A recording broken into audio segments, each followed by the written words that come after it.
Gracias a todas y a todos por venir, que es verdad que hoy teníamos ahí chocando con la programación pues el tema de la concentración de Palestina.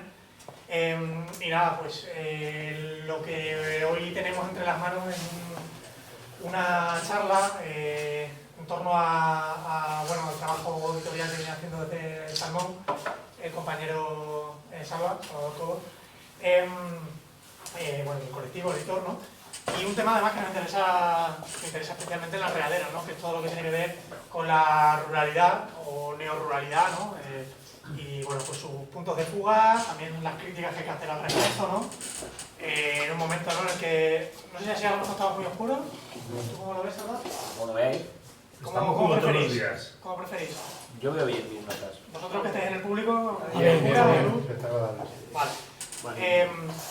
Bueno, pues un poco esto, ¿no? Que parece un poco en boga, pero tampoco se sabe nunca hasta qué punto es real o de qué manera es interesante, ¿no? Que no siempre es como dicen, pues, en los medios de comunicación, ¿no?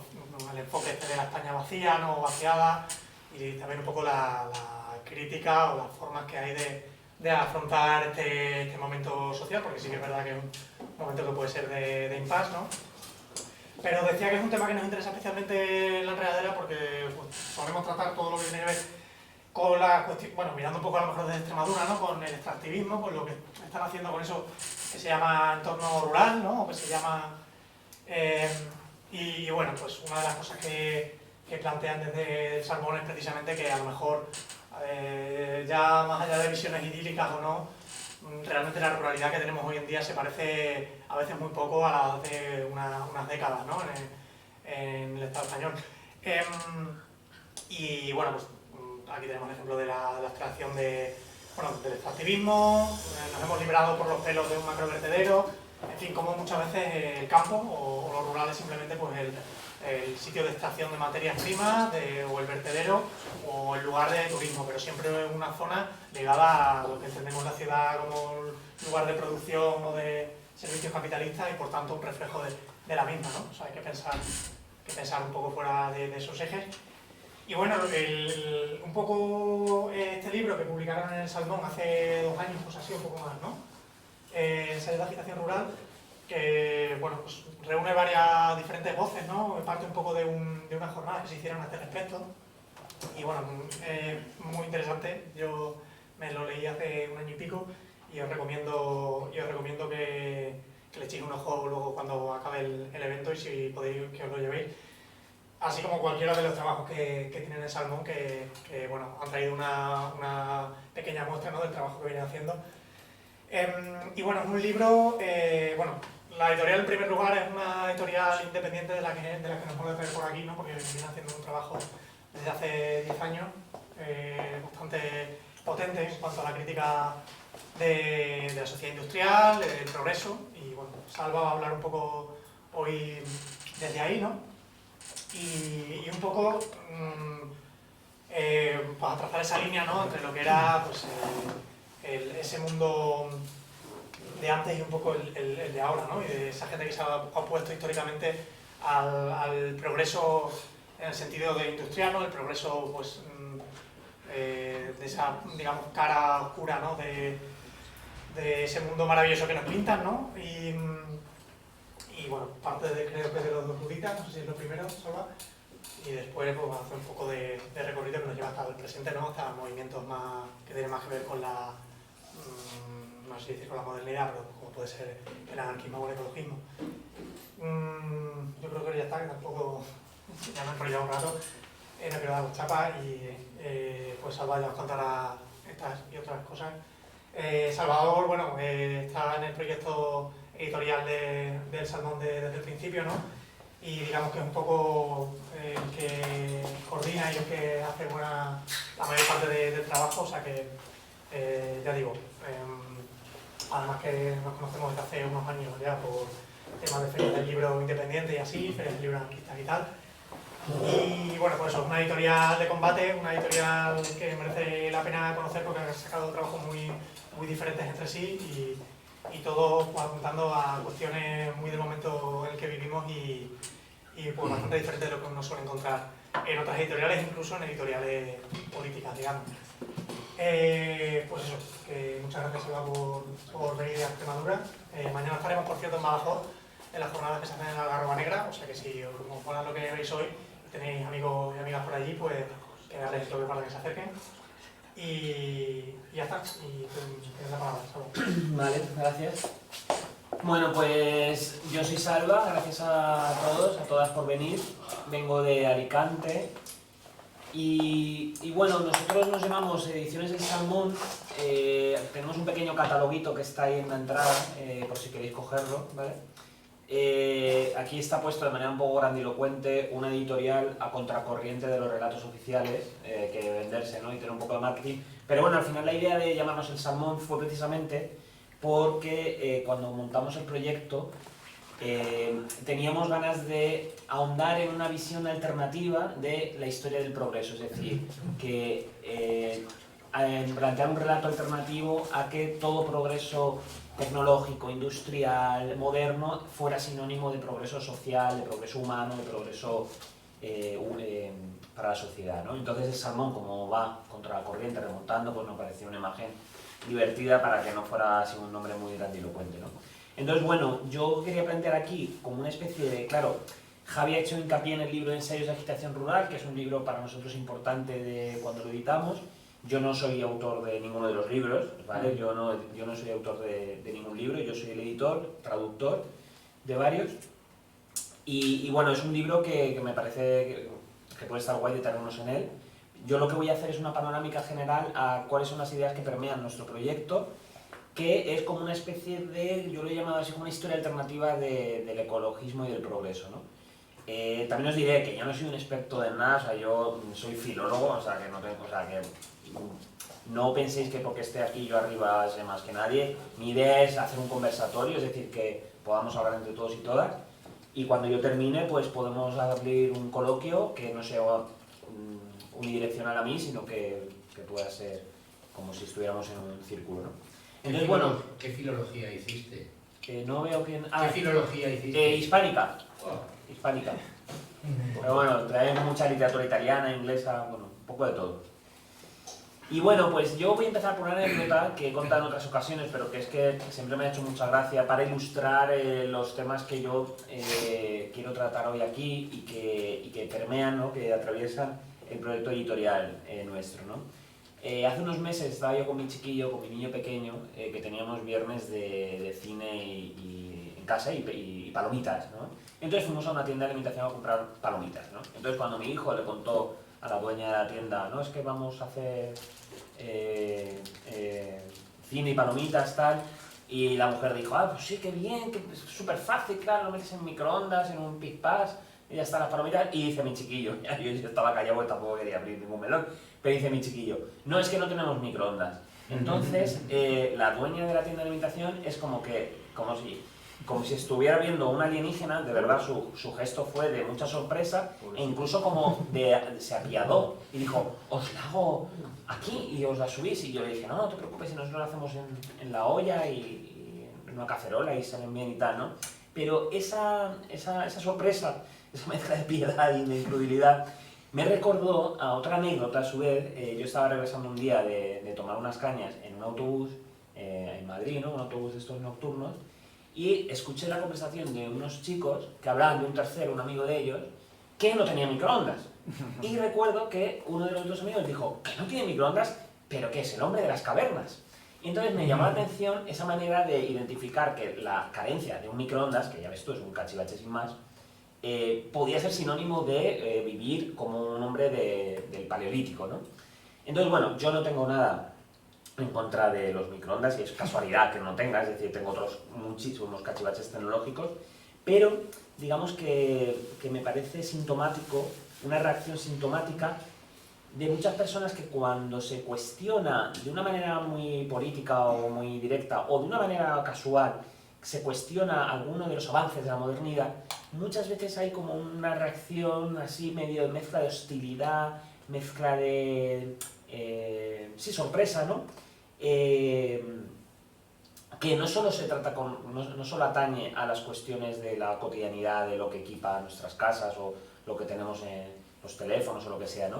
Sino también con grandes infraestructuras, ¿no? Por ejemplo, las protestas en clave ecologista contra algunos megaproyectos, ya sean el tren de alta velocidad en algunas regiones europeas, los transgénicos, ¿no? Es decir, muchas luchas en clave ecologista contra infraestructura, suscitaba por parte de los políticos, de los medios de comunicación, un discurso de mofa, como diciendo, yo me acuerdo, ¿no?, con las protestas contra el tren de alta velocidad en el País Vasco, o aquí en Extremadura, que también, vamos, me parece que hubo también alguna movilización. Bueno, recuerdo que la prensa y los medios decían, pero ¿qué pasa? ¿Que queréis ir en burro por la vida, ¿no? Y claro, parece que tenías que comprar o todo el pack de la modernidad, ¿no?, todo el progreso tecnológico a tutiplén, o tienes que ser el hombre de las cavernas y vas en burro, etcétera, etcétera, ¿no? De hecho, en francés hay una expresión para... aquí yo creo que en castellano se utiliza mucho eso de vives en las cavernas. En francés dicen algo así como tú lo que quieres es vivir bajo la luz de las velas, ¿no? Es decir, cuando criticas a una cosa de la modernidad, te dicen, ah, sí, tú quieres vivir bajo la luz de las velas, ¿no?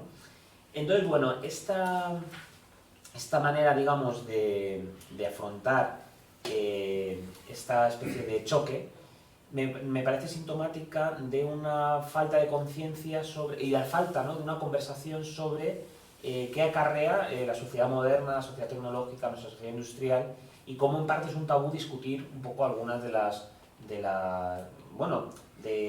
los fundamentos de esta civilización nuestra, cómo hemos llegado aquí, cuáles son sus orígenes, su historia, etcétera, ¿no? Y entonces yo hoy quería plantear 3 o 4 líneas de esta historia alternativa que yo quería compartir con vosotros, y para mostrar que se puede hacer una crítica a este modelo de civilización, ¿no?, y que se pueden cuestionar algunas de sus grandes verdades o algunos de sus dogmas, ¿no?, de los dogmas del mundo moderno. Es lo que intentamos hacer con nuestros libros. He traído aquí un porrón de libros para enseñaroslo, pero bueno, como si fuera teletienda un poco, ¿no?, pero bueno, están también ahí para pues, si quieres echar un vistazo. Y bueno, digamos que hay, digamos, como 3 mitos que yo tengo aquí como escritos, ¿no?, como localizados, 3 mitos que acompañan a nuestra sociedad moderna sobre los orígenes y sobre cómo surge, ¿no?, esta sociedad tan industrializada y tan tecnológica, etcétera, ¿no?, que creo que encierran bastante falsedad, o que como mínimo yo creo que merece la pena debatir y cuestionarlos, ¿no? Y lo voy a compartir con vosotros y luego, si queréis, podemos hablar de ellos y ver qué onda, ¿no? Voy a enumerar primero los 3 y luego me detengo un poco en cada uno de ellos. El primer mito sería que la revolución industrial es un proceso que nace por arte de magia, de repente, de la nada, y que fue un proceso inocuo, indoloro, sin daños y preciosísimo. El segundo es que la vida antes de la sociedad industrial, de la vida preindustrial, estaba hundida en la miseria, en la oscuridad, la opresión, y que la ciencia y la tecnología trajeron la luz y la liberación total a nuestro mundo, ¿no?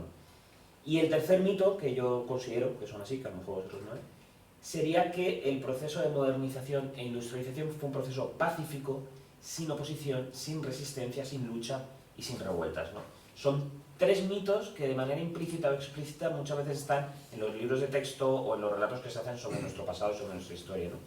Entonces, por ejemplo, el primer mito, ¿no?, el de esta revolución industrial que nace por arte de magia y que es un proceso inocuo e indoloro, vamos, yo en libros de manuales de instituto o en la propia universidad, que también empecé la carrera de historia y algunas materias que hice por ahí, te daba la sensación, cuando leías sobre los orígenes de la sociedad industrial, de la civilización industrial, que las cosas habían aparecido así, de repente, de la nada, e incluso hay una construcción lingüística que me parece muy significativa de cuando se quiere evitar nombrar quién está generando un proceso, quién está ahí detrás, se utiliza una construcción lingüística, es el ser más un verbo, ¿no? Es decir, he escrito aquí como un ejemplo. En el siglo XIX se crean las primeras grandes fábricas modernas, así, se crean, ¿no?, como si fueran como setas, ¿no?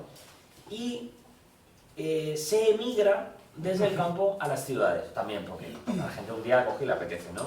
Y se crea una enorme masa de proletarios para trabajar en las fábricas, ¿no? Es decir, podríamos hacer muchos ejemplos, pero esta es una manera de esconder que detrás de estos procesos hay personas, hay responsables, ¿no?, y hay unas dinámicas, unas estrategias por parte de empresarios, por parte de gobiernos, para desarrollar e implementar una serie de implementos, ¿no?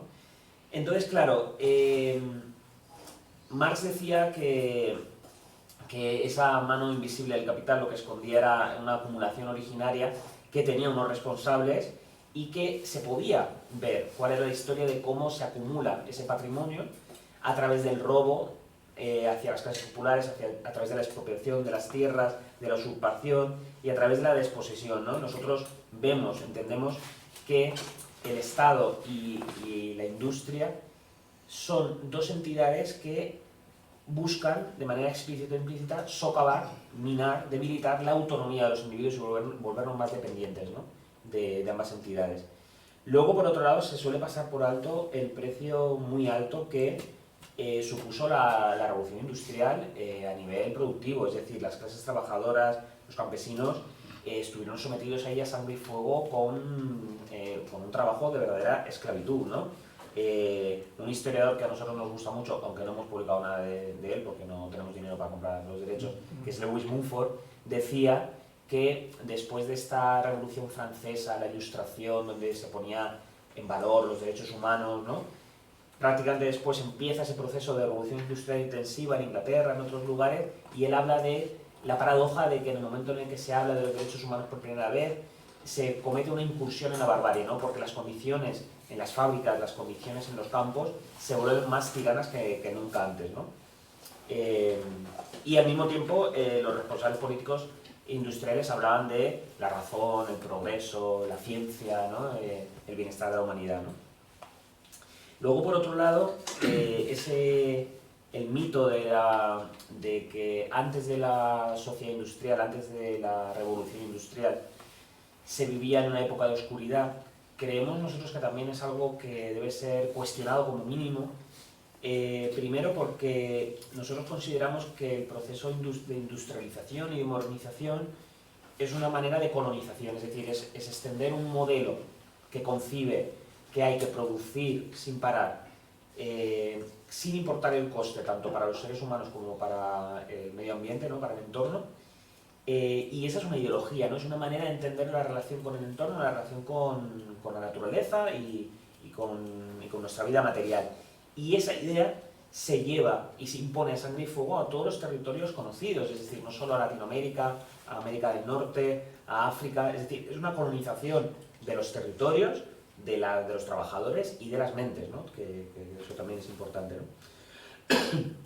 Entonces, claro, por un lado existía una colonización de las tierras comunales, que eso es una de las cosas que los historiadores desde Marx señalaban como los famosos cierres, los enclosures que se dice en inglés, ¿no? Los cierres de territorios comunales, terrenos, que las clases populares utilizaban para el pastoreo, para proveerse de ciertos recursos, etcétera, eran cerrados, eran apropiados, convertidos en propiedad privada, provocando, ¿no? Una expulsión de muchos campesinos que se ven sin sus medios de subsistencia o estos se ven minados, ¿no? Y además esas tierras comunales no solo proveían, no solo generaban riqueza material para las clases bajas, también era un territorio donde se compartía una forma de vida, donde se compartía una cultura, unas tradiciones, un folclore, que por otro lado puede que hubiera, desde luego, no se trata tampoco de idealizar ninguna vida de la Edad Media, ni ningún pasado, ¿no? Idílico, una Arcadia, una Edad de Oro, eso también nosotros lo vemos absurdo.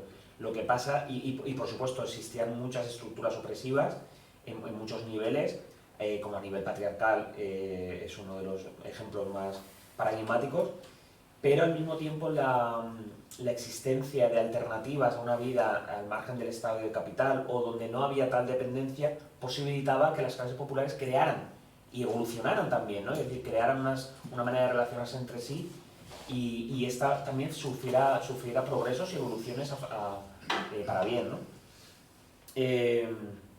Entonces, bueno, nosotros consideramos que el análisis de estas estructuras del pasado no hay que caer en la idealización, pero tampoco en la condena ni en la mofa, ¿no? Un revolucionario, un un escritor revolucionario, Walter Benjamin, decía que una tarea útil podía ser para un revolucionario el pasar el cepillo a contrapelo de la historia, ¿no? Es decir, pasarlo a contrapelo a la historia para ver qué podía aflorar ahí, ¿no? Qué posibilidades, qué potencialidades, qué cosas quedaron abortadas y tenían un potencial interesante para quienes pensamos que el mundo debería ser construido sobre otras bases de justicia social y de igualdad, ¿no? Luego, por último, el tercer mito es el de que fue un proceso pacífico. Por suerte, muchos historiadores en las últimas décadas refutan esto. Hay libros estupendos, ninguno es nuestro, por cierto. Al final vais a comprar más libros de otras editoriales que esta. Pero yo, por ejemplo, cito mucho un libro que es fabuloso, que ahora ha reeditado la editorial Traficante de Sueños, que se llama La Hidra de la Revolución. Es un libro que os recomiendo, bueno, es una maravilla, de un par de historiadores, no sé si son ingleses o americanos, donde analizan cómo la gestación de la sociedad industrial, a partir también del capitalismo, de la colonización de las Américas, hay una resistencia que desde luego no es organizada ni homogénea, estamos hablando de 300 años, ¿no? Pero es de resistencia de esclavos, revueltas de esclavos, de marineros, de obreros, y es fascinante, y los poderosos se referían a todas estas revueltas, hablaban de la hidra. Es decir, el título viene de ahí, porque decían los empresarios, los industriales decían, joder, cortamos una cabeza y nos aparecen dos, y cortamos otras dos y nos aparecen cuatro, ¿no? Entonces era como algo que les inquietaba mucho. Entonces, bueno, digamos que esta invisibilización de todos los conflictos que llevó aparejada la gestación de nuestra sociedad moderna industrial ha sido refutada por muchos historiadores y cuenta con episodios muy paradigmáticos. El título de la charla que yo os he propuesto hoy es de luditas a neorurales. No sé si conocéis la palabra ludita, pero digamos que dentro en muchos lugares de Europa, la destrucción de máquinas por parte de campesinos o de obreros manuales era habitual, ¿no? O sea, era una cosa, pues eran como unos punkis que decían, pues nos cargamos la máquina porque nos quitan el trabajo, por despecho y por lo que sea, ¿no? Por cierto, muchas mujeres también tenían un rol fundamental en esa destrucción de máquinas. Lo que pasa es que hay un momento en Inglaterra cuando ¿cómo se dice? La mecanización de algunos procesos más manuales está ganando auge. Hay un momento en el que esa destrucción de máquinas pasa a ser un movimiento organizado y se les llamaban los luditas. No se sabe muy bien el nombre, de dónde viene, de un supuesto obrero que se cargó, el primero que dijo con su martillo, pues reviento la máquina, que supuestamente se llamaba Ned Lut, y de ese Lut vendría el nombre de los luditas. Fueron 3 años, al principio del siglo XIX, se suele poner entre 1811 y 1814, donde hablamos de miles de obreros, de campesinos que hacían una destrucción sistemática de las máquinas, ¿no? Porque consideraban que amenazaban su puesto de trabajo y también su comunidad, ¿no? Y la magnitud de este proceso la clave la puede dar que el gobierno británico desató una cacería bestial contra los luditas, mandando un montón de tropas y penando con la pena de muerte la destrucción de las máquinas. Es decir, tú destruyes una máquina, ¡pum!, ahorcado. Es decir, que se asustaron un montón porque estaban poniendo mucho en juego ahí, ¿no?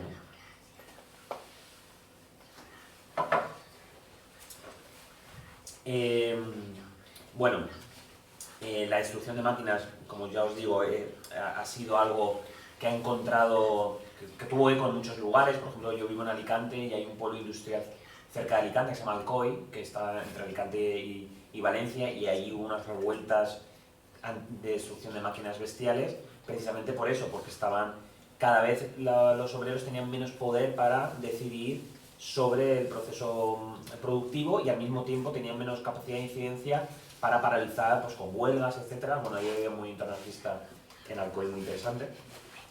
Luego, además, me parece importante reseñar que al mismo tiempo que estos obreros ingleses, los luditas, empezaron a destruir máquinas a cascoporro, empezó a nacer una figura que por ahí en nuestra editorial he intentado rescatar a algunos autores, que es la de intelectuales, escritores, poetas, que empiezan también a pensar que este proceso de modernización y de industrialización tiene inconvenientes, trae aparejado un precio, ¿no? El precio del progreso, y entonces hay como una sensibilidad, ¿no?, de algunos escritores, de artistas también, que empiezan a decir, oye, cuidado, esto a lo mejor no es tan bonito como lo pintan, ¿no? Los primeros que aparecen en ese sentido son los poetas románticos ingleses, que aparte de ser unos dandies y unos aristócratas, la mayoría de ellos, es decir, que eran gente con mucha pasta, pues ellos son los primeros en denunciar las consecuencias negativas de la revolución industrial, ¿no? A veces escribiendo poemas denunciando el trabajo infantil, por ejemplo, hay un poema muy famoso de Wordsworth donde habla de un niño que trabaja en una fábrica, hablando también del impacto en el medio ambiente, ¿no? Es como un ecologismo 150 años antes del surgimiento del movimiento político. Y bueno, y en general, ¿no? Como hablar también de la fealdad, de cómo la ciudad se ensucia, se ennegrece, ¿no? Entonces, los poetas románticos yo creo que abrieron la veda para legitimar que se podía hacer una crítica de todos estos procesos de modernización industrial, ¿no? A partir de ahí, nosotros con nuestra editorial, digamos que hemos tirado de una línea, de ese hilo, ¿no? Porque en muchas ocasiones, tengo yo la sensación, no sé qué pensáis vosotros, criticar o cuestionar algunas cosas de la modernidad y por eso parece que te alinea con una especie de reaccionarismo político, ¿no? Es decir, por ejemplo, los carlistas, ¿no? Cuando las guerras carlistas eran catalogados de antimodernos, ¿no? Y es verdad que lo eran, pero de una manera distinta. Hay una novela, creo que era de Unamuno, donde se relatan una de las guerras carlistas, y hay un momento donde un cura, que es rural, dice: en Bilbao podrá haber electricidad, pero no hay Dios, ¿no? Entonces, es verdad que los carlistas tenían ese punto de crítica a ciertos aspectos de la modernidad tecnológica, pero nosotros consideramos que en realidad la mayor parte de los movimientos políticos de derecha y de extrema derecha abrazan la modernidad a tutiplén. Solo hay que ver a Vox, que aunque tenga una retórica de tradición y de tal, luego son unos desarrollistas capitalistas neoliberales a muerte, ¿no? Y esa es la tónica en general de la derecha y de los movimientos reaccionarios. Y nosotros con nuestra editorial lo que hemos querido mostrar, lo que intentamos mostrar es que muchos intelectuales, escritores, poetas, activistas, desde unos ideales de la izquierda, por decirlo de una manera muy general, ¿no? Desde unos ideales de justicia social, han cuestionado este modelo de progreso, ¿no? De progreso industrial como sinónimo de progreso humano, ¿no? Entonces nosotros pues, hemos publicado algún libro, por ejemplo, de Thoreau, el autor de Walden, que como pasa por ser uno de los primeros ecologistas, ¿no? De la mitad del siglo XIX. Y luego, por otro lado, también encontramos algunos autores de una tradición que a lo mejor no es la más revolucionaria o la más radical, pero que se les ve que muestran también una preocupación en ese sentido. En muchos casos son novelistas que escriben distopías, ¿no? Es decir, desde Huxley con Un mundo feliz, a Orwell con 1984, o una novela distópica que os recomiendo que también es fabulosa, que se llama Nosotros, de un ruso que se llama Zametin. Nosotros, por ejemplo, publicamos, aquí empieza uno de los primeros momentos publicitarios, publicamos una novela distópica que es muy finita, que se llama La máquina se para, que fijaos, es de un escritor Foster británico que no escribió nunca más este tipo de novelas de ciencia ficción, pero él en 1909, o sea, han pasado ya unos años, imaginó un mundo donde la gente vivía bajo tierra, se comunicaba a través de pantallas porque estaba mal visto el contacto social, no hay comunidad, la gente vive aislada, todo asociacionismo está prohibido. La novela es un poco ambigua y yo creo que eso le da riqueza porque no cuenta exactamente qué es lo que sucede en ese mundo.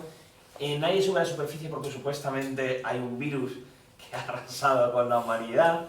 Entonces, bueno, nosotros reeditamos el libro cuando la época de confinamiento y tal, y nos parecía bastante buen momento para esos temas, ¿no? Pero bueno, es otro debate. Pero bueno, la cuestión es que en muchos escritores en la ciencia ficción han mostrado también, exagerándolo, ¿no? Que también en el cine, en series como Black Mirror, ¿no? En muchas películas y series, algunas muy buenas, otras no muy buenas, salvo si estás de resaca un domingo en tu casa, a lo mejor alguna de ciencia ficción de esta puede estar bien, pero la cuestión es que ahí es donde asoma ese miedo a que la sociedad industrial degenere todas las posibilidades de una comunidad, de una convivencia más igualitaria y más horizontal, ¿no? Luego, por otro lado, nosotros nos apetecía investigar esa tradición alternativa, tanto en marxistas como en anarquistas, porque, por ejemplo, nosotros publicamos un libro que se llama El llamamiento al socialismo, que suena como si estuviera aquí uno de los Castro diciéndote compañero, llevamiento al socialismo y tal, pero este era un revolucionario alemán, marxista, muy heterodoxo, marxista libertario, bueno, a lo mejor las etiquetas es más discutible, y él le hace una crítica al comunismo diciendo vosotros en verdad sois iguales que los capitalistas, lo único que os diferencia es que queréis un Estado que centralice todo, pero imponiendo un mismo capitalismo industrial, desarrollista, etcétera, etcétera, ¿no? Entonces, en esa tradición de marxistas y anarquistas se encuentran algunas discusiones muy interesantes, porque, por ejemplo, en el anarquismo español hubo algunos debates en los años 20 y 30, hace un siglo, sobre qué papel podía tener o debía tener la cuestión energética, ¿no? Dentro de una utopía anarquista, ¿no? También los comunistas se planteaban estas preguntas en la Rusia soviética, etc. Pero, por ejemplo, nosotros tenemos un par de libros de un autor que además es amigo nuestro, que se llama José Ardillo, que algunos a lo mejor le habéis conocido. Él tenía un boletín que se llama Los Amigos de Luz, que hacía un boletín de crítica a la modernidad. Y en estos dos libros que se llaman Ensayos sobre la libertad en un planeta frágil, y este que se llama Las ilusiones renovables, ecología, energía y poder, él dedica varios capítulos a la cuestión de la ecología, el anarquismo, y hay un par de capítulos en estos libros donde habla de estas discusiones de los anarquistas planteándose en una sociedad post-revolucionaria cómo debería ser la cuestión energética, porque claro, ahí no hay energía nuclear todavía, pero muchas veces se plantea esta cuestión, ¿no? ¿Puede una sociedad libre y democrática depender de centrales nucleares, que es todo lo contrario a un control democrático de una fuente de energía, ¿no? Y entonces, bueno, digamos que en esas conversaciones, que no voy a andar en ello porque sería muy largo, hay este debate, ¿no? También algunos debates de anarquistas un poco más posteriores que ya en los años 70 empezaron a haber discusiones entre los anarquistas sobre si era compatible el anarquismo y la sociedad industrial. Es decir, toda la abundancia que genera las fábricas, la sociedad de consumo, ¿puede una sociedad libre, horizontal, anarquista, emancipada, apropiarse de eso y gestionarlo de manera horizontal? Y eso genera unos debates muy interesantes, que uno de los textos que recogemos aquí se pregunta, el título es ¿Un anarquismo de la abundancia?, ¿no? Como recogiendo esos debates que hubo en algunas décadas, ¿no? En fin, es que podría decir muchas notas aquí que comparto con vosotros, pero no me quiero enrollar mucho. La cuestión es que, por otro lado, nosotros en alguno de nuestros libros hemos intentado recoger también un poco de historia del movimiento ecologista, ¿no? No tanto del movimiento como de algunos pensadores que fueron pioneros en situar la cuestión ecológica en el discurso político. No solo porque hay la naturaleza, qué bonita es, nos la estamos cargando y estamos echando vertidos y mierda a los ríos, sino también porque suponía para una sociedad que vive de una manera más respetuosa con su entorno, que supone erigir una sociedad mucho más compleja, mucho más tecnificada, con unos procesos que escapan a comunidades humanas más reducidas y comunidades humanas donde puede haber un control más democrático y horizontal de las condiciones de existencia, ¿no? Entonces, por ejemplo, a nosotros nos llenó de orgullo y satisfacción, como diría el emérito, publicar, aunque no lo he traído aquí, pero bueno, lo tengo por ahí, a una mujer magnífica, se llamaba Rachel Carson, que ella es como una de las primeras ecologistas. De hecho, ella llega a utilizar ese nombre, yo creo que es de las primeras que utiliza ese nombre en el año 59, 60 o así. Ella, a lo mejor suena el título de un libro suyo, no es el nuestro, que se llama Primavera Silenciosa. Ella, ella era una bióloga marina que se hizo súper famosa en Estados Unidos hasta el punto de ser bestseller, es decir, que vendían sus libros como colines, ¿no? Y era una señora, pues yo qué sé, tú la ves y parece una señora pues muy modosita y tal. Y claro, siendo ella tan famosa, escribió este libro que se llama Primavera Silenciosa. Este es nuestro libro, ahora os comento un par de cosas de él. Pero escribió este libro, Primavera Silenciosa. ¿Por qué Primavera Silenciosa? Porque los pájaros, las aves, han desaparecido, están calladas. ¿Por qué? Porque la proliferación de pesticidas y de otros agentes contaminantes están generando un exterminio de las aves y de otras criaturas, ¿no? Entonces, claro, como ella era muy famosa, el libro tuvo una repercusión bestial, hasta el punto de que Kennedy dicen que leyó el libro y prohibió el DDT, que lo que pasa es que, claro, luego han sacado pesticidas chungos y parar. Pero es verdad que el DDT era como un símbolo brutal en la sociedad americana y fuera de ella, de progreso, ¿no? Decían que la Segunda Guerra Mundial, en Estados Unidos decían, los dos grandes inventos de la Segunda Guerra Mundial, decían, la bomba atómica y el DDT. Y el DDT se utilizaba pues, como el frizz que echas en tu casa para, yo qué sé, si quieres matar, que lo haga, ¿no? Para matar a un bicho o para ambientar. El DDT se utilizaba en toda circunstancia y tenía unos efectos súper nocivos para la salud humana, para la animal, etc. Entonces, bueno, Rachel Carson luego murió poco después de un cáncer en el año 63 y nosotros publicamos una antología de textos suyos que se llama Los Bosques Perdidos, que, bueno, tiene una trayectoria muy interesante esta mujer porque además de poner bueno, hablaba mucho de la belleza y los misterios del mar y su faceta de bióloga marina, era una comunicadora en el sentido muy buena, pero ella, además de hacer una denuncia de todas las sociedades industriales, de todas las empresas, ella, claro, puso en primer plano el papel de Monsanto, de Bayer, porque ya estaban en esa época dando tocando las narices.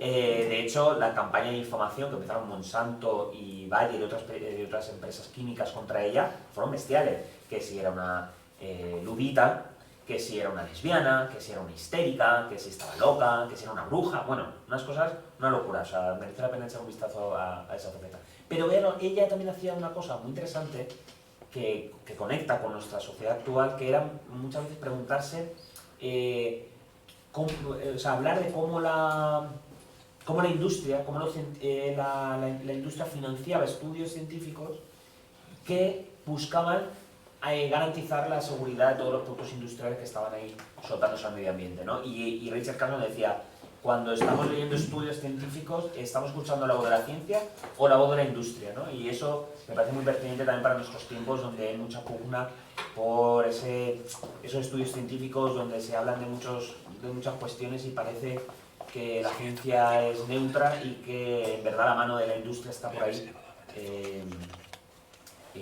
condicionando esos estudios, ¿no? Bueno, voy a intentar ir cerrando. Bueno, también os quería comentar, sí, vamos, me parece importante, un autor que en España nunca se le había traducido y que a nosotros nos ha gustado mucho introducirlo aquí, es otro pionero del ecologismo francés, que se llamaba Bernard Saponot, ya murió, vivió muchísimos años, vivió 90 años, y publicamos un par de textos suyos, un par de libros. Bueno, digamos que también ponía en primer plano que la cuestión ecológica no trataba solo de proteger el medio ambiente, sino también proteger las posibilidades de crear una sociedad lo más libre, lo más democrática, lo más horizontal posible, ¿no? Donde la libertad, él ligaba mucho el concepto de naturaleza al de la libertad, ¿no? Y en ese sentido nos parecía muy importante publicarlo. También hemos intentado dar cabida en nuestro catálogo a libros donde se hable de la problemática ligada al territorio, ¿no? Por ejemplo, el libro que más hemos vendido en el último año y pico se llama Contra el turismo, no es muy sutil, ¿verdad? El título no esconde demasiado. Bueno, Javi me comentaba que aquí en Mérida estáis empezando a ver. Yo vengo de Alicante, ahí tenemos un colectivo bueno, por decirlo fácil, antituristificación, y hemos hecho un par de manifestaciones y bueno, la verdad es que ha encontrado mucho eco porque en Alicante es increíble, o sea, es una cosa loca. Pero bueno, tenemos un par de libros que tratan esta cuestión del impacto del turismo en las sociedades, en los territorios. Y luego, por ejemplo, el libro que hablaba Javi al principio, ¿no? Cuando me ha presentado, el de Ensayos de agitación rural, también nos parece importante porque nosotros, los salmones, ¿no? Tanto los que hemos estado desde el principio como otros que se han ido, somos todos de ciudad, es decir, no habitamos ninguno el campo, ni vaciado ni no vaciado, ¿no? Entonces nosotros, aunque nos gusta y nos interesa mucho la reflexión, la crítica ecologista, intentamos meterlo en nuestro catálogo, de primera mano no conocemos ninguna experiencia ligada a habitar el territorio de una manera más rural, ¿no? Entonces nos contactaron gente de Cataluña, que ahí hay bastantes iniciativas, tanto más aisladas como más comunicadas y coordinadas entre sí, de habitar el espacio rural y politizarlo en el sentido de hablar de ello, reflexionar sobre cuáles son las consecuencias, ¿no? De esa vuelta al campo, ¿no? Que en muchos casos es gente de Barcelona que se va a vivir a localidades en otras comarcas. Y entonces ahí han hecho algunas jornadas que han llamado de agitación rural. Y nos propusieron recoger los textos de esas jornadas, alguno nuevo, Y bueno, yo creo que es un texto que son unos textos que por los temas que a lo mejor os pueden interesar por aquí, podría encontrar eco en vosotros, ¿no? Porque habla, por un lado, de procesos históricos, es decir, de cómo hay un texto que habla de Cataluña, es de Miquel Amorós, que algunos conoceréis, y bueno, y otros autores, donde se habla de cómo el territorio es la mancha de aceite del urbanismo, ¿no? De la ciudad, de las infraestructuras, se va extendiendo desde la metrópolis de Barcelona y va absorbiéndolo todo por Cataluña. Otros textos hablan sobre las consecuencias de habitar, de iniciar un proyecto rural ahí en Cataluña. Hay un texto también que nosotros también tenemos unos fanzines, que ahí tenemos varios, textos un poco más breves, más baratos, por si también le queréis echar un vistazo. Algunos son de nuestros libros y otros no. Y por ejemplo, uno de los textos de este libro que extractamos es sobre la ocupación rural, ¿no? Que es una faceta que no se habla tanto, que no se conoce tanto, ¿no? Dentro de los proyectos de habitar lo rural, pero hay algunos proyectos de ocupación rural. Ha habido algún caso muy famoso, como estos chavales de Guadalajara que les metieron un multazo del copón, ¿no? Lo de Fragua, ¿no? Y bueno, y aparte es un texto muy divertido, yo os recomiendo el de ocupación rural, que lo firma una ocupilla de monte, que así se quiso llamar en su texto. Y en fin, yo no quiero hablar mucho más, yo solo quería plantear aquí que cuando yo hablaba de cómo el capitalismo industrial es un agente colonizador, yo mencionaba también que coloniza mentes, ¿no? Y eso me parece importante. Hay un poeta vasco que me gusta mucho que decía que una tarea política era descolonizar nuestra mente. Joseba Sarriñandía, el de Sarri Sarri, vamos a la canción de Cortatu. Y eso me parece importante, ¿no? Porque al menos dar legitimidad a cuestionar algunos de los dogmas de nuestra sociedad supermoderna, científica, industrial, legitimar esos debates me parece importante para tener una discusión donde no tengamos que tener la verdad absoluta, ni convertir a nadie, ni condenar a nadie por ser más moderno o menos, ¿no? Simplemente poder debatir y hablar de estas cosas, ¿no? Y bueno, deciros que mi hijo y yo hicimos las palomitas, que quedaron muy buenas, y vimos El retorno del Jedi, donde los Ewoks, que son unos seres preindustriales, derrotan al imperio tecnológico por excelencia de la galaxia. Entonces fue un gran cierre para esa velada. Entonces, bueno, yo propondría hablar un poco de los temas que he planteado, pero también de otros nuevos que queráis comentar entre vosotros y vosotras, de manera circular. Bueno, pues con eso abrimos un poco el debate de las cuestiones que se hayan comentado. Empiezo yo. Si... ¿Le podemos dar un abrazo a esa pequeña persona que se ha comportado fenomenal en la charla? Bueno, la verdad que sí. Venga, vamos.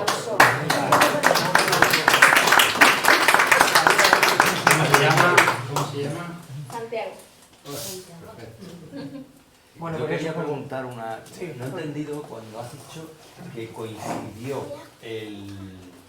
la Declaración de los Derechos Humanos con, en la época industrial, con la pérdida de derechos. No lo he entendido, no sé qué querías decir exactamente. Bueno, o sea, yo también, tal y como yo lo veo, hay un lapso de tiempo muy corto entre cuando los autores de la Ilustración empiezan a plantear que los seres humanos tenemos unos derechos, que hay que guiarse no por la oscuridad de la religión, sino por la fe en un progreso científico racional, y al mismo tiempo prácticamente que ese discurso empieza a calar y a extenderse, o sea, porque yo creo en la sinceridad de estos señores ilustradores, ¿no? De la Ilustración, pero pocas décadas después, y también en nombre del progreso y de la razón y de la civilización, empezaron a cometerse unas tropelías tremendas en la gesta, en la formación de los primeros centros industriales, ¿no? Donde, o sea, claro, la violencia del capitalismo no era nueva, pero en la revolución industrial lo nuevo era que se invocaba el nombre del progreso y la razón, y eso es lo que quería decir, más o menos. Es mi punto de vista, que no digo que a lo mejor tú no lo ves igual. Oye, cuando has empezado tu charla hablando de 3 mitos, y el primero decía que la aparición de la revolución industrial que aparece sin ningún tipo de trauma y de manera como muy fluida, ¿no? Yo no sé, pues yo creo que bueno, primero que no se cuenta tanto, y cuando se cuenta, depende también de donde se cuente, se cuenta la complejidad que tiene la aparición de ese profesorado. Primero tiene la gloriosa, la revolución gloriosa, todo el tema de los monopolios profesionales que hay en Inglaterra, ¿no? Y cómo todo eso va creando un clima social muy concreto, ¿no? Y luego ahí han anunciado también, que yo no sé si te he entendido yo mal, primero en la Revolución Industrial y luego en la Revolución Francesa. Y yo te he entendido que lo has comentado al revés. No sé cómo lo he hecho, no sé cómo lo he Porque dicho. de alguna forma, a partir de la Revolución Francesa, determinadas instituciones inclusivas, o por lo menos menos extractivistas, empiezan a desplazarse desde Inglaterra, sobre todo hacia el este, y conforme más se van separando los países de Inglaterra, las sociedades extractivas perduran o sobreviven o tienen una pervivencia sobre las inclusivas.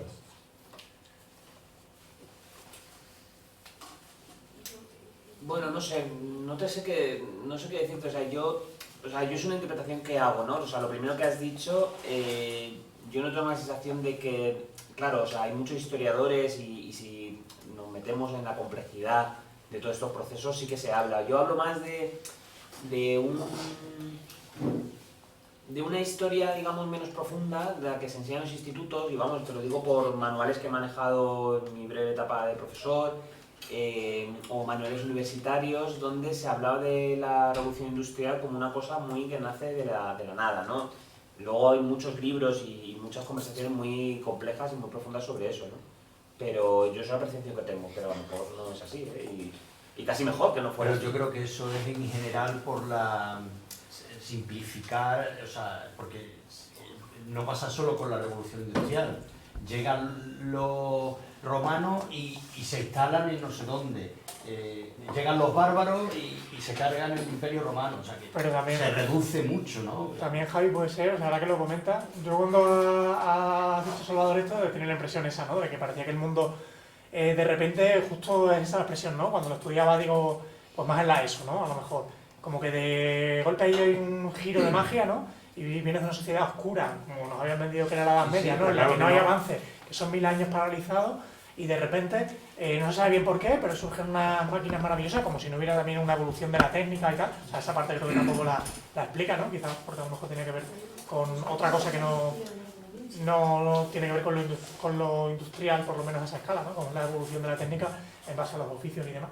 Y era como, bueno, acaba esta etapa histórica y empieza esta otra, como si fueran temporadas de una serie en la que acaba Claro, la sí, gente de una manera y de repente... La era industrial no empieza el día 1 de enero del tal, ¿no? Claro, claro, No pues, es un día, ni un momento. y quizá eso oculta también, ¿no? Como unos mecanismos, unas culturas, es decir, todo queda reducido como al trabajo y a la producción, ¿no? Y al cambio, o sea, la migración forzada del campo a la ciudad, y es como, bueno, y justo esto que decíamos, ¿no? ¿Y por qué ocurre esto, no? Yo recuerdo mucho de... Y llega no sé qué, y se hace esto, y se hace lo otro, y es como, bueno, ¿quién ha decidido, ¿no? El sé, ¿no? Y no sé, recordando cómo eran los libros de texto, casi parecía como si fuera un guión escrito, que claro, que se reproducía, ¿no? Como si estuviera esto en el guión y la gente hacía esto porque era lo que tocaba, o era el signo de los tiempos, ¿no? Y es verdad que los libros de historia son muy reducidos, o sea, tienen que acotar, pero me parece que, por ejemplo, el uso del sé es muy interesado, de dibujar siempre o clases sociales o sectores sociales, ¿no? Eso, por ejemplo, con la migración del campo a la ciudad, me parece paradigmático en muchos territorios, ¿no? Y desde la revolución industrial, o sea, en el siglo XIX en Estados Unidos, o sea, en Inglaterra, en Italia o en España en los años 50, o mucho antes también, que no se explica, ¿no? Apenas, ¿no? Que no se habla por qué miles de personas abandonan el campo y se van a la ciudad, que parece que es una cosa un poco... Venga, nos vamos, chavales, ¿no? ¿no? No estoy en mi área de confort con esto de la historia, pero a ver, Es que hay formas de narrar. A mí, yo soy un poquito mayor. Una cosa es explicar qué pasó y otra cosa es añadirle la capa de por qué pasó.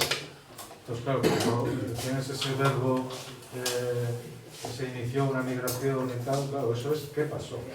Falta la explicación del por qué pasó. Estaba ahora recordando, es que me vienen muchas ideas con lo que comentáis. Yo sé, en la Edad Media, siglo XIII, siglo XIV, siglo XV, hubo unas crisis económicas brutales, motivadas en ese caso por cuestiones básicamente climáticas, ¿no? También que motivaron también cambios de propiedad, de regímenes de propiedad. O sea, y el caso de la revolución industrial es que estamos en el... no podría haberse realizado sin el nacimiento de la ciencia en el concepto moderno que tenemos de ella, ¿no? De la ciencia. Porque claro, la máquina de vapor, que fue la revolución en la que se basó toda esta historia, nace por los estudios de la física previos de Lavoisier y de toda esta gente que antes no existía. O sea, entonces hay factores que sí explican perfectamente por qué sale o por qué no sale. De hecho, yo entiendo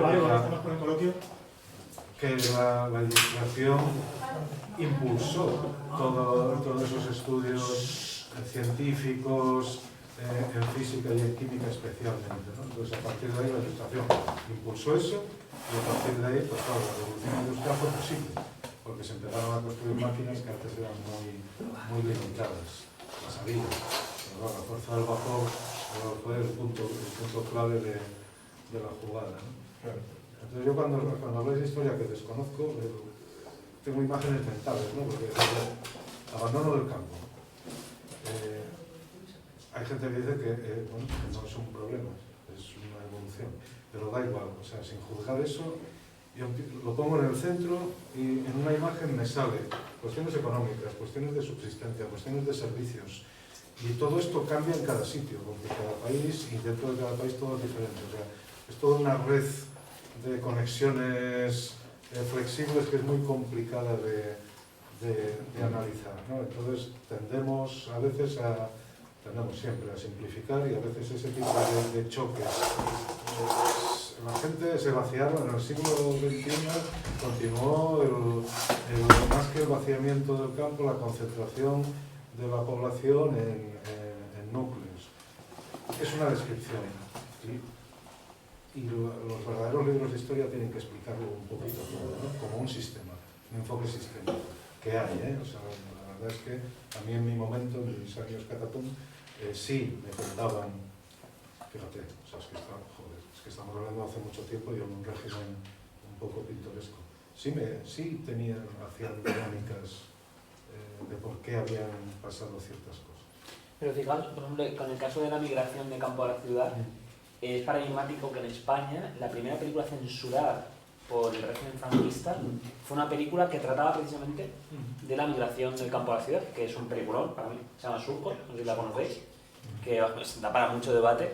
Lo que pasa es que la película no es muy popular hoy día porque eran falangistas los que hicieron la película. La verdad es que eran falangistas, yo qué sé, muy raros, medio ruralistas y tal. Alguno luego dejó de ser falangista y tal. Pero bueno, es una película que podría haber filmado Bardem, Pasolini y sería hoy famosísima. Es como la de Rocco y sus hermanos, que es la película italiana que también habla de este proceso. Pero fue la primera película que sufrió censura, porque el cine español en ese momento quería vender una imagen de España, bueno, o España, historia del Cid, campeador y cosas así, sí. O estaba a punto de eclosionar el cine desarrollista donde se mostraban las bondades de la modernidad, del turismo, ¿no? Y de repente la película de Surcos, que si no me equivoco de años 60 o 59 o por ahí, de repente es como un cortarrollos, en plan, este relato no es tan, o sea, nos están ofreciendo un relato de miseria en la ciudad, de unos campesinos que no se pueden adaptar porque es un ritmo deshumano, ¿no? Bueno, se me ocurría ya. Sí.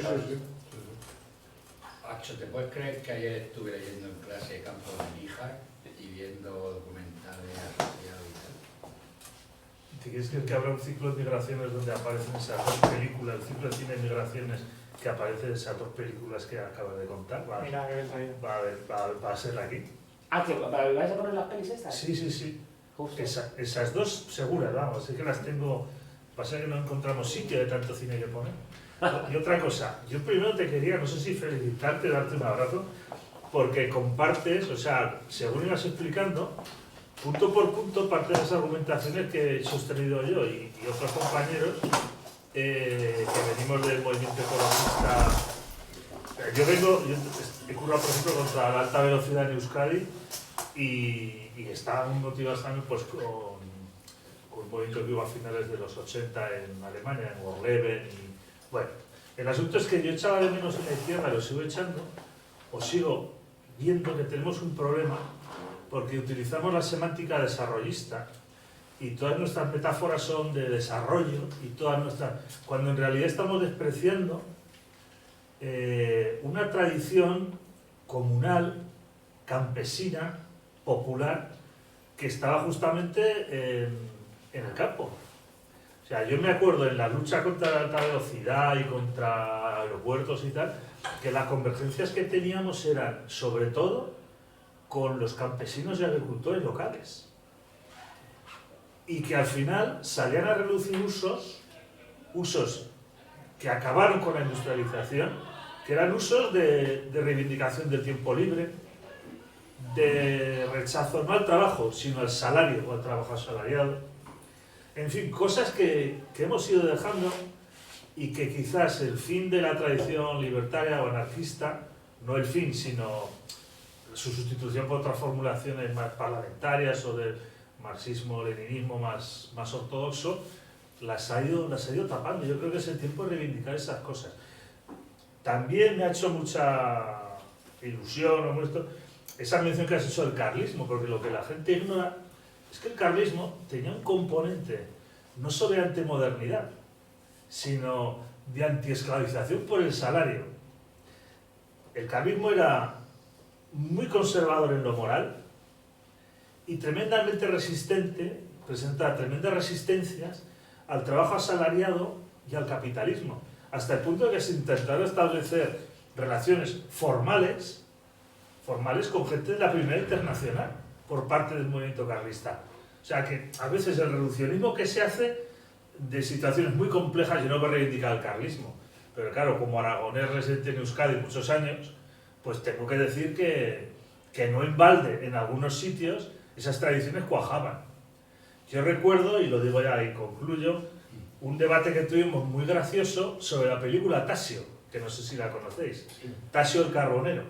Tasio el Carbonero es un tipo que no trabaja de sol a sol, mejor dicho, haciendo carbón en su carbonera. Es una película de los años 80 famosísima.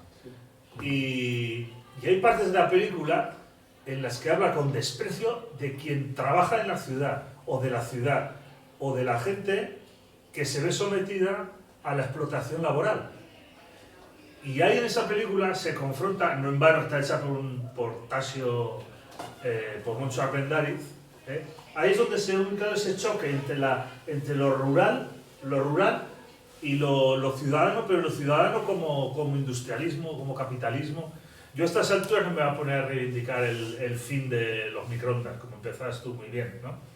Pero sí es cierto que tenemos que echar una mirada, porque si no, estamos cojeando muchísimo a la tradición campesina, a la tradición popular y a los usos también revolucionarios de algunas prácticas populares del medio rural. O sea, el hecho de que nos veamos tan perdidos en muchas cosas tiene que ver también con el abandono que hemos hecho de mirar esas otras. Ya te digo, el desprecio con el que hablamos a veces de tradiciones campesinas, no es que esto, cuidado con esas cosas que es muy delicado. En este sentido hay un historiador, Thompson, mejor dicho, un historiador inglés que reivindica mucho de esto, ¿no? con su obra. Y desde luego, de obligatoria lectura, quien de aquí salga sin querer leer La Hidra de la Revolución, lo perseguiré hasta el fin de mi... Por supuesto que lo he leído. La Hidra de la Revolución. Yo elaboré... de Peter Linebow. Yo hice un itinerario de lectura de varios libros en ese sentido, y uno de ellos es un itinerario de lectura que se llamaba Los flujos atlánticos, Entonces, como Linneo habla bastante de la piratería también, pues hablaba de cómo en el Atlántico determinados flujos han hecho que tengamos el mundo que tenemos. Y la idea de la revolución era uno de ellos. Y bueno, que Un librazo. es un librazo, es una pasada, es una pasada, es una pasada. Entonces, no sé, en esta atropellada exposición que he hecho, va en realidad un montón de agradecimiento a por fin encontrar a alguien que ordenadamente pone las ideas que unos cuantos tuvimos tantos años en la cabeza. Gracias. No, bueno, sí, es que al final esto, o sea, yo creo que hay más personas que tanto aisladas como organizadas, que comparten estos temas, yo creo que con disparidad y con diferencia de opiniones, ¿no? Pero yo creo que no es tan minoritario, bueno, sí, es minoritario, pero que esta discusión yo creo que existe. Lo que pasa es que es cierto que, por un lado, el auge parlamentarista y, llamémosle el ocaso libertario, ocaso, que no, Sí. ocaso como una fase de eclipse, sí que también trajo aparejado, además de una fe otra vez en las fórmulas parlamentarias, también trajo una especie de arrinconamiento de conceptos y de luchas ecologistas, porque yo recuerdo a Pablo Iglesias y a todo su aparato de político reivindicando la reindustrialización de España y dejando a un lado La recarbonización, sí. y dejando a un lado toda consideración como no, es que es un puesto de trabajo, no, es que esto es lo primero, ¿no? Claro, yo me acuerdo que yo me salí nervioso y decía, joder, esto es retroceder un montón de años de discursos que parecían que habían generado consenso, ¿no? Pero claro, yo al final pienso que el mero hecho de cuestionar, ¿no?, alguna de los dogmas y las verdades, a mí me gusta mucho un concepto, una fórmula que se llama algo así como el principio de precaución, ¿no? Es decir, que ante una innovación de cualquier naturaleza, ¿no?, tecnológica, una nueva infraestructura, Los yo creo que transgénicos, ¿no? Por ejemplo, se decía mucho, ¿no? yo creo que es lícito y muy necesario plantearse, vale, ¿para qué sirve esto? ¿A quién beneficia? ¿Qué consecuencias negativas tiene? O sea, ¿qué va a cambiar? ¿No? Es decir, hacerse esas preguntas, y yo lo llamo, bueno, yo no, otros autores, el principio de precaución, ¿no? Que muchas veces la ciencia y la tecnología y los capitalistas y los empresarios van ahí a tiro hecho, y luego ya dicen, ostras, Pedrín, que a lo mejor esto no está bien, sí, cuando lo hacen, ¿no?, cuando lo admiten, pero que parece que es muy difícil plantearse una mirada previa, ¿no?, una precaución de, bueno, ¿por qué estamos haciendo esto? Puede ser también verlo desde un punto de vista ético, También, desde meter luego. la ética ahí. Desde luego, sí, totalmente de acuerdo, muy importante para mí. Hay un movimiento dentro de la tecnología que llaman low tech, o sea, tecnología lenta. Sí. Y los propios tecnólogos, ¿no? Especialmente ha tenido cierto auge en los servicios públicos. O sea, el que yo entre a una página web y pueda solucionar un diálogo con la administración y demás, ¿no? Y es el principio de precaución es muy antiguo, es decir, a ver, date quieto, o sea, espera un poco, no te lances, porque y se ha implantado, yo creo que ahí podemos estar un poquito más tranquilos. Pero eso, la low tech, es decir, espera un poco y hacer lo que acabas de decir tú. Tenemos una opción, suponte. Vamos a ver qué consecuencias, qué problemas soluciona, qué problemas crea, como si fuera un medicamento, ¿no? Qué efectos secundarios, y en el momento que tengamos claro eso, pues se lanza. Claro, el problema del sistema económico es que tienen que cumplir con una parte de eso por obligación legal, se hace hasta el mínimo, pero a partir de ahí ya se lanza, ¿no? Y a veces es inocuo en el sentido de que se crean, digamos, por ejemplo, electrodomésticos más o menos inútiles, o sea, y en cambio otras veces es más preocupante. Entonces sí se ha prestado atención a lo preocupante, pongo el ejemplo de medicamentos, ¿no? Que después de la talidomida que fue el punto de inflexión donde se empezó a prestar los 70. Sí, yo creo que los 70 o 60 incluso. Fue el punto de inflexión cuando la gente dijo, todo el sistema, que el sistema tampoco es que sea intrínsecamente malvado, o sea, lo que pasa es que busca un rendimiento lo más inmediato posible, ¿no? Y ahí se dieron cuenta, o todo el mundo se dio cuenta que había un problema serio que les perjudicaba, que también esa es la otra cuestión. Si no les perjudicaba, pues bueno, ha pasado, lo siento mucho, pero bueno, y lo retiramos, pero no pasa nada, ¿no? Entonces ahí también, desde el punto de vista de los tecnólogos, yo también distinguiría entre ciencia y tecnología, porque soy del gremio. Entonces, la ciencia es conocimiento. El conocimiento consolidado, porque es que se publican, lo miré hace poco, millones, 8 millones, 9 millones de artículos científicos al mes. O sea, eso es una cosa alucinante. La mayor parte de eso, bueno, la mitad, vamos a decir así, es lo que solemos llamar ciencia gris, que no vale para nada. O sea, no es ni malo ni bueno. Trabajos que se repiten, y luego hay unos cuantos que se tiran para arriba, ¿no? Y luego hay una parte no despreciable de basura deliberadamente.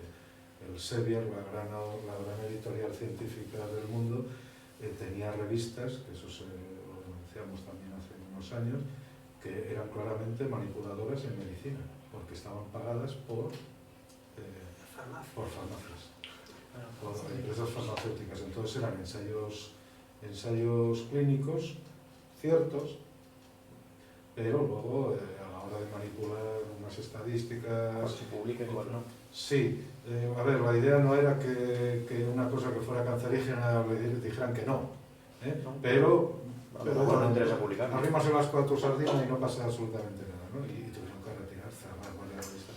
Eso existe, lamentablemente, porque aunque hay un protocolo para evitarlo, pues de vez en cuando se cuelan cosas. Había levantado la mano el compañero. Sí.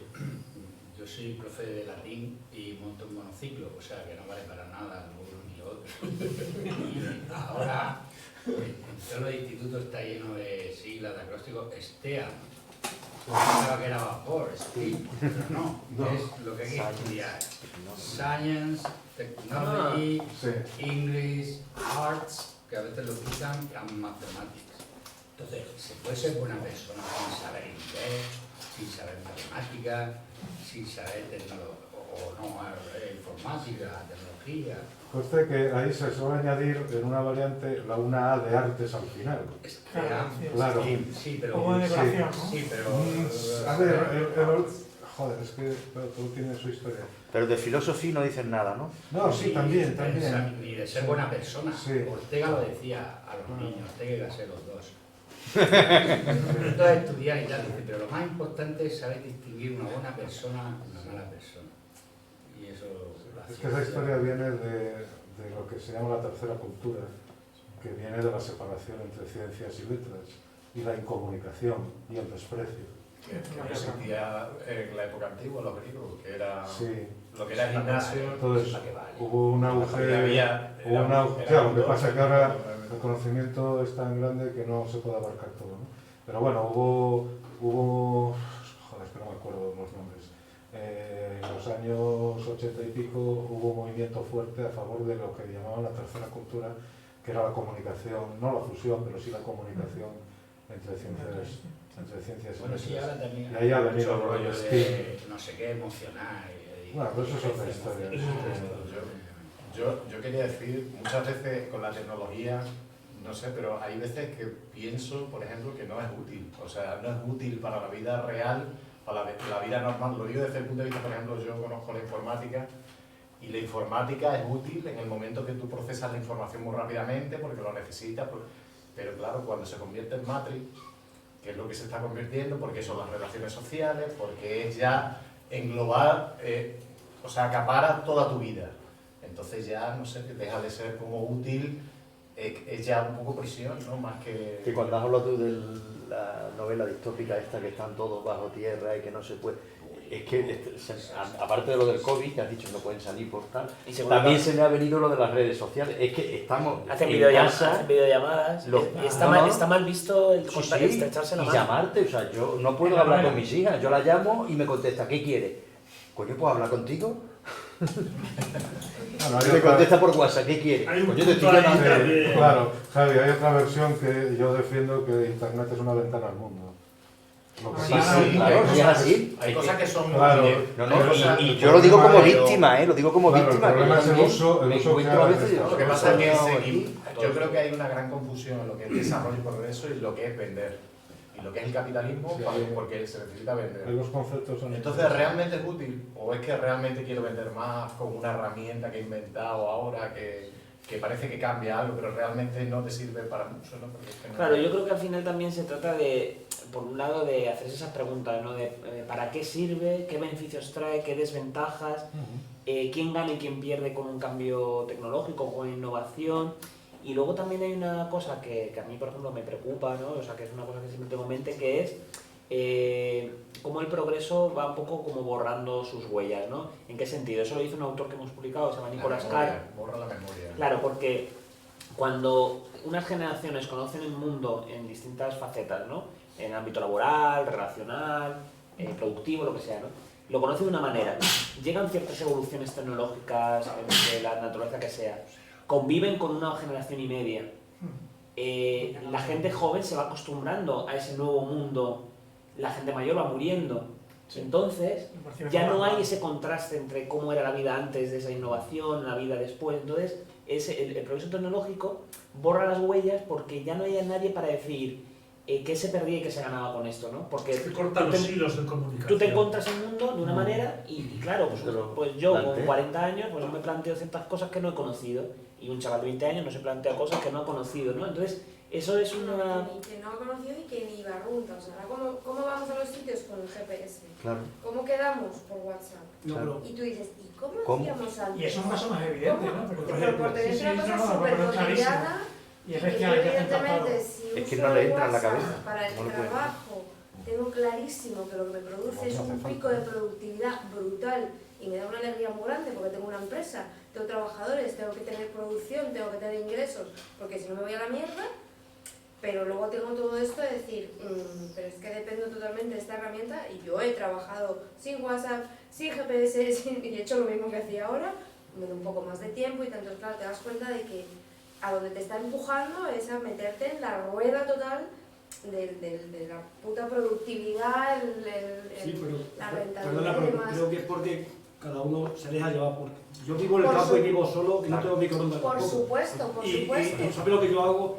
Pongo Pero el yo cacito me doy como toda la cuenta. vida y voy viendo si Sí, está pero calentito, Rafa. voy probando y sin prisa. El sistema lo que quiere es velocidad. Claro. Quiere que consume, no piense, corre, tropieza, cáete, pierde Claro, y pero lo busca. que y decía ya está. él, lo que Entonces decía yo él es estoy como, en si la calma. si yo Y se maneja misma- mejor todo. Claro, pero yo soy capaz de ver el Con prisa contraste mata. y soy capaz de entender y de ver cómo yo me dejo arrastrar o no me dejo arrastrar o cómo estoy metida en esa rueda. Pero la siguiente generación que tiene, yo 48 y ellos 27 años ahora, ni se lo plantean. Ni se lo plantean. O sea, Porque la prisa, porque, lo rápido, lo porque inmediato. ya han nacido en esa vorágine, con lo cual no tienen el contraste de decir, pero a mí ¿por qué me gusta ir a esta velocidad? Porque bueno, porque me rentabiliza una serie de cosas que yo antes tenía más dificultad para conseguir, pero con ese interés que entiendo que en el ámbito del curro yo veo que ese es el beneficio, es beneficio económico, que te llega así, ¡pum! Porque tú en 2 días resuelves lo que antes tardabas en resolver una semana. Sí, pero se ha perdido la capacidad de ir lento. Pero Tienes la realmente obligación de ir rápido y otra a la gente no altura se de está dando todo. cuenta de que ya está metida en esa Te quedas atrás. rueda. Yo no sé si eso conocéis. degenerado o sea, esto de cómo la ciencia, el progreso va borrando sus huellas, ¿no? La memoria, va borrando la memoria. Claro, pero bueno, no es la memoria porque a lo mejor no es lo que has conocido tú, pero como que viviéndolo a escala general, ¿no? De la humanidad. Pierdes recursos para la vida. O sea, pierdes Ya incluso de la niños son capacidad eso. o Si tú la usas siempre perspectiva el- de lo que es lo posible, ¿no? Porque pues es que en un siglo ya hay varios cortes de eso, ¿no? Y más, bueno, en el siglo XX, ¿no? Que no quiere decir que el mundo no está ahí, se pueda volver a pensar incluso de manera... pensar cosas como se han pensado otras veces sin saber que ya se han pensado. Evidentemente también, ¿no? Pero es verdad que como vamos, además, por la globalización o lo que sea, cada vez más personas dentro de ese mismo carro y por ese bloque tan grande, ¿no? De, bueno, esta cultura funciona de esta manera, no se toca nada con esta otra, pues no hay como, ya no una generación para otra, sino que no decide la humanidad, entre comillas, que nunca ha sido así, ¿no? Que siempre han sido pues, diferentes grupos de interés más o menos fuerza, pero ya solo en el siglo XX hay diferentes cortes de lo que era España a lo mejor, al principio del siglo XX, con esos años 30, con el paso del campo a la ciudad que comentábamos, ¿no? En los 50 y los 60, que eso fue pues, bestial, ¿no? Cerca de 5 millones de personas, creo, en solo esa década. Joder, es como, y en los 80 otro cambio, ¿no? Con los cambios ya pues, hacia el tercer sector y demás. Es como ni siquiera puedes decidir qué cosas te quedas de cada momento. O sea, las personas que viven o que son jóvenes en cada uno de esos cambios tampoco son las dueñas de decidir hacia dónde. Al final, digamos que el progreso tiene su propia, no sé si decir su propia agenda, pero sí que tiene su propio enfoque, ¿no? Y se autodetermina y nos condiciona a todo. Y la capacidad de elección es muy limitada porque podemos decir tener microondas o no, tener ciertos dispositivos tecnológicos o no, pero el cambio tecnológico suele ser muy impositivo, suele ser muy autoritario en el sentido de que muchas veces, bueno, puedes ir un poco a rebufo, muy a contracorriente y tal, pero en la mayoría de las situaciones no tienes elección, porque puedes elegir no tener teléfono, bueno, pero entonces a lo mejor, teléfono móvil quiero decir, pues a lo mejor pierdes la posibilidad de conseguir ciertos trabajos donde ven inconcebible que tú no tengas teléfono. A mí me ha pasado cientos de veces hasta que ya claudiqué. Luego también tú puedes decir, estoy en contra de la alta velocidad, pero si el único tren que dejan en un montón de trayectos es la alta velocidad, pues ¿cómo vas a viajar? Es que no tienes alternativa. O tienes vehículo privado, pero me refiero que yo que no tengo vehículo, pues tengo que coger tren. Pues es que en muchísimos trayectos de España ya no hay otra cosa que no sea alta velocidad. O autobús como alternativa, ¿no? Es decir, que el cambio es muy positivo. Perdiendo esa libertad. A la Algarroba. En tren no. En tren no hay a la Algarroba. Sí, a la Algarroba no, pero casi. Claro, por eso. Pero se van andando. Ya en la antena de la Algarroba. Salen dentro de media hora. Yo creo que lo que... no sé Está si cortado el conocéis- puente, está cortado el puente de la Albarrega, ¿eh? No sé si conocéis un autor que se llama Hay que hacer Alvin un tramo Toffler. en autobús hasta Calamonte. ¿Habéis oído hablar de Alvin Toffler? En los 70 escribió un libro que se llama El Shock del Futuro. En el Shock del Futuro, que yo leí siendo un imberbe, bueno, imberbe no he sido nunca, pero he sido un crío, y me estoy dando cuenta de que aquello que lo leí en su momento me impresionó y después lo puse en el estante de vaya cosas que yo leía, me estoy dando cuenta ahora que igual lo que estamos viviendo ahora es el shock del futuro, justamente. Porque en esta sala estamos gente, bueno, en mi caso, yo sigo en plena facultad laboral y de todo, pero yo he vivido. En el pueblo yo llegué en una yegua, con un año llegué en una yegua, en un capazo de la yegua. No es que no había carretera, es que no había ni pista. Hasta los 17 años me inflé de ir a buscar agua porque no tenemos agua corriente. Entonces era un dolor. Pasaras por donde pasaras, tenías una tía, una abuela, una bisabuela que decía, Manolín, aprovecha y tráeme agua. Era, hostia, ya nos reímos, pero qué risa, nuestras madres y nuestras abuelas dejándose los puños, ¿sabes? Limpiando en el lavadero. Joder, qué romántico el lavadero. Hostia, qué romántico el lavadero. Claro, para los críos. Y el otro día, en ese mismo sitio, estaba cortando leña para calentarme en ese mismo pueblo, pero manteniendo videoconferencias y viendo series o sea, viendo filming. Hostia, el futuro, a los chavales que en el 76 con la Guerra de las Galaxias teníamos pues 16 años, o lo que fuera, el futuro creíamos que iba a ser no sé qué. No, el futuro es esto, va por delante. Lo único que no tenemos es hiperespacio, ese botón de hiperespacio. Pero además está todo. Videoconferencia. Ya, en mi familia vivimos en varios continentes, o sea, en varios países y nos hablamos, estamos al día. Es una, no sé. Y luego, al hilo de lo que hablabais antes, yo creo que ha hecho daño también a esta visión nuestra, le ha hecho mucho daño también una visión no extrema, sino distorsionada del antidesarrollismo. Y hablo en concreto de las tendencias primitivistas. O sea, es que hay gente que te dice, no, es que hay que volver a lavar en el río. Hijo puta, lava tú. Claro, yo mismo... primitivismo, quiere decir que los primitivismos son otro tipo de... Sí, es el primitivismo es renunciar a la agricultura. Claro, es que eso es muy gordo, es que eso es un salto... Pero vamos, o sea, yo he vivido 20 años, casi la mitad del año en Marruecos, en el medio rural. O sea, por lo visto no me quito el rollo del pueblo en la vida, me moriré del pueblo aquí o allá. Y claro, yo me acuerdo que iba con mi visión de aquí y decía, qué putada que nos van a poner pista y esto ya no será tan romántico. Claro, y ahora digo, yo era un puto gilipollas. Primero, porque la gente del pueblo tiene derecho a ir, como va ahora en furgoneta, a currarse al centro de salud. Y antes se morían como perros. Sí, pero si el tema también lo que implica eso a un nivel estructural, quiero decir, está claro, a lo mejor se soluciona más si hubiera un centro de salud en todos los pueblos, ¿no? Porque también es la lógica de hasta dónde, ¿no? ¿Dónde acaba eso? Cuando hay que coger el AVE hasta, o me da igual, o hay que ir a Badajoz porque aquí no hay ni no sé qué, pues a lo mejor es más para pensar solución. Podría haber de eso. Pero es un despropósito. No, claro, era un ejemplo, ¿no? Pero es como pensar lo que implican ciertas cosas a nivel estructural. Para empezar lo del coche, pues no sé, a lo mejor en 30 años no tiene coche nadie, no nadie, sino... Igual no va a poder ser. Sino que a lo mejor la gasolina vale 8 euros el litro. Sí, sí, estamos en el debate. O sea, por ahí vamos, no. El debate es eso lo que dice Luigi, la sostenibilidad. Esa es la clave, no cuestiones morales. Nos hemos fundido la gasolina en 50 años, ¿no? Quiero decir, existe desde antes, ¿no? Pero lo que es a nivel de pues la explosión, ¿no? Cuando el petróleo, ¿no? Y el pico del petróleo, pues casi eso, 50 años y cada vez más, ¿no? Las últimas 2 décadas. Entonces, que bueno, al final estamos construyendo un mundo que tampoco va a funcionar de aquí a 20 años o a 40 años, me da igual. O sea, tampoco va a funcionar, estamos construyendo un mundo que es como un castillo o no funcionar en sobre términos de un pie de felicidad. barro, ¿no?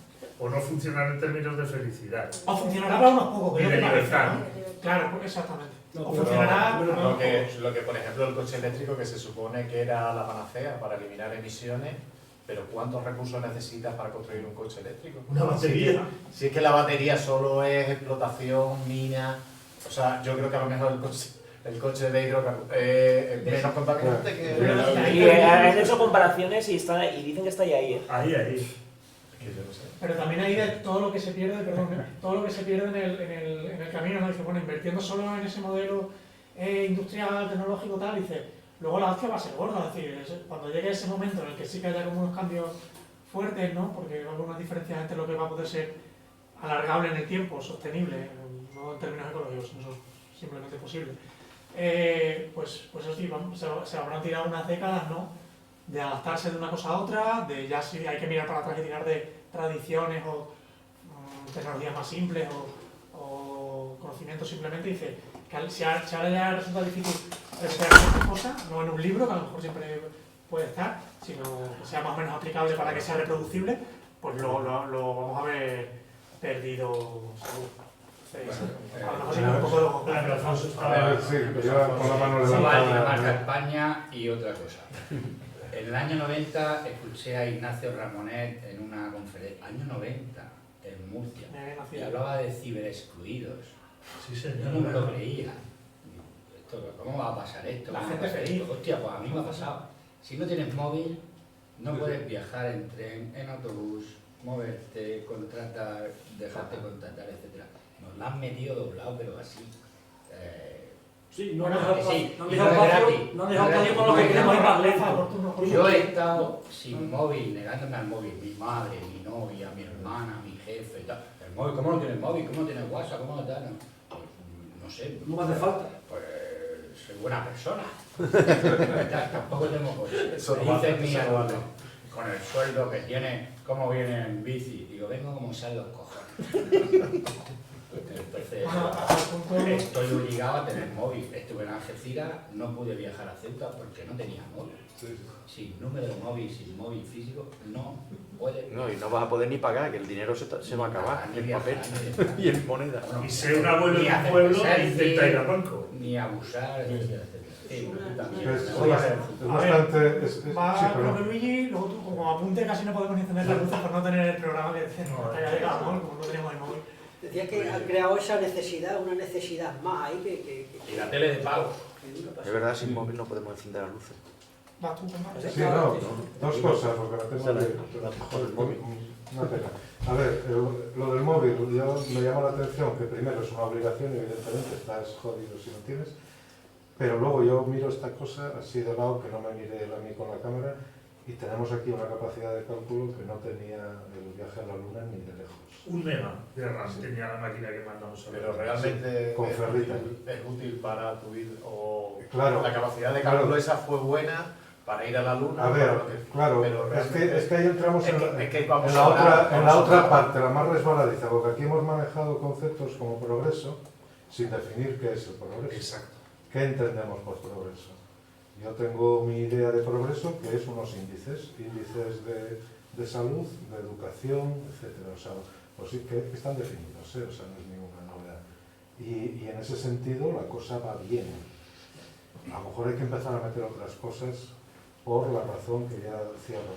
Somos primates, somos primatinos, como decía un amigo mío, primatinos sociales, y nos ha caído todo esto encima. Entonces tenemos que adaptar desde la escritura, desde el habla y tal. No ha pasado tiempo, es que no ha pasado nada. Y estamos aquí con esta cosa y con opciones infinitas de comunicación con nuevos sistemas, pero que no somos capaces de adaptarnos con facilidad, ¿no? Pero nos está comiendo el aumento del conocimiento, el desarrollo, nos ha destruido las religiones. Yo creo que tenemos el conocimiento, pero no la sabiduría. Ya, es que asimilar ahora es muy complicado, ¿eh? Pero nos ha destruido, por ejemplo, las religiones, que han sido una constante en la humanidad desde el principio. Y es un cambio que no hay gente que no se ha dado cuenta, o sea, que tal.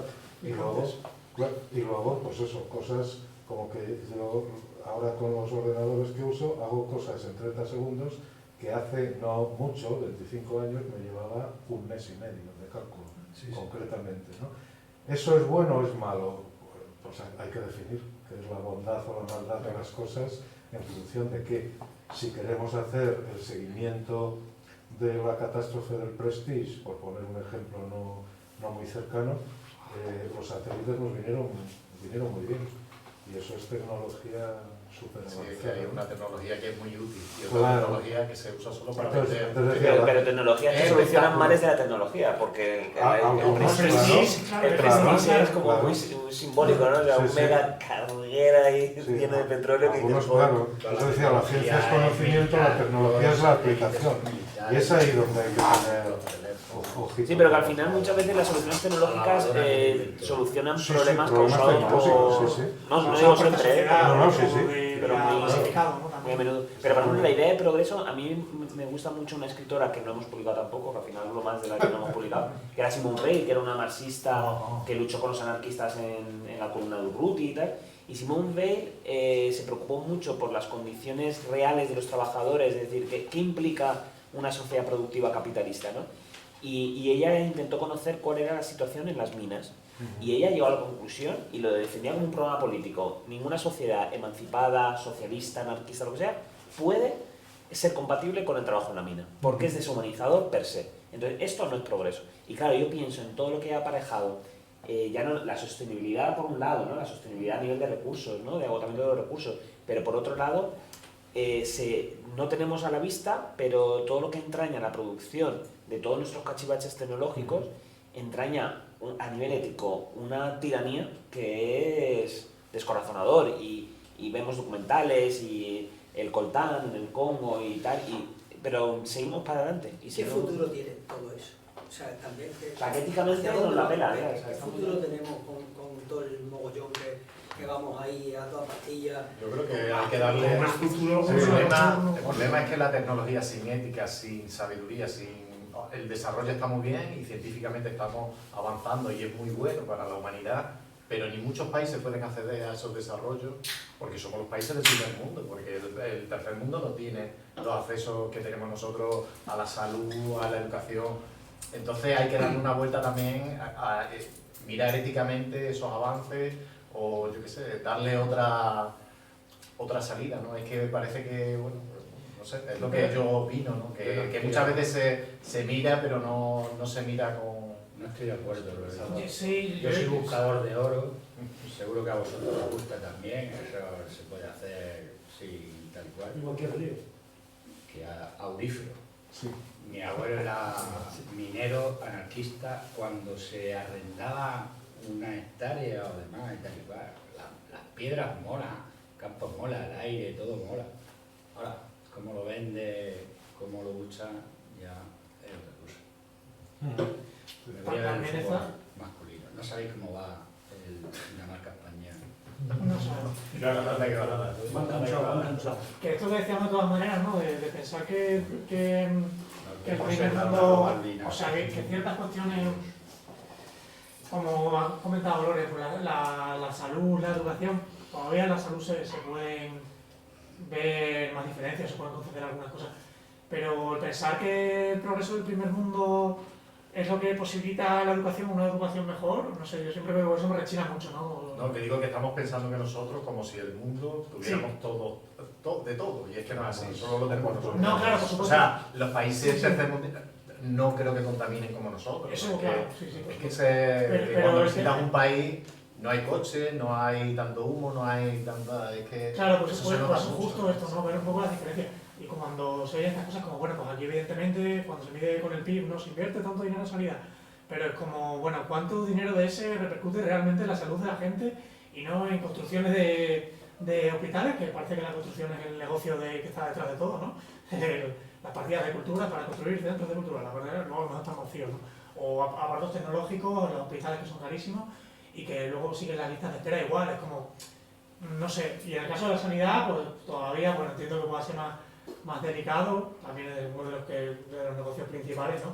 La educación al final no se puede sacar tanto beneficio privado, ¿no? Ni es tan fácil de convertirlo en objetos de comprar y vender, que también. Digo que es uno de los principales sectores a nivel mundial, ¿no? El de las farmacéuticas y demás. Pero, hostia, la educación cuando se oye, no, es que se dedica tanto, quiero decir, pues esto que decía, ¿no? Yo creo que no hay ningún país ni ninguna cultura sin educación, es la reproducción de la cultura, la primera sociabilidad de la infancia. Ahora, que sus formas de educación sean muy diferentes a las nuestras y que a lo mejor ni por estar entre cuatro paredes pensemos, ay, es que este rollo tan de las ONG, ¿no? Tan de salvar al negrito, ¿no? De ahí, vamos a construirle escuelas, como si ellos tienen su educación, si es que a lo mejor no necesitan escuelas. No te preocupes, que llevan miles de años reproduciendo su cultura y aprendiendo cosas nuevas y transmitiéndolas. Tienen su educación, lo que pasa es que no entra en tus moldes occidentales. Que hay cosas que compartir, que hay cosas que intercambiar entre culturas, sin duda, indudablemente.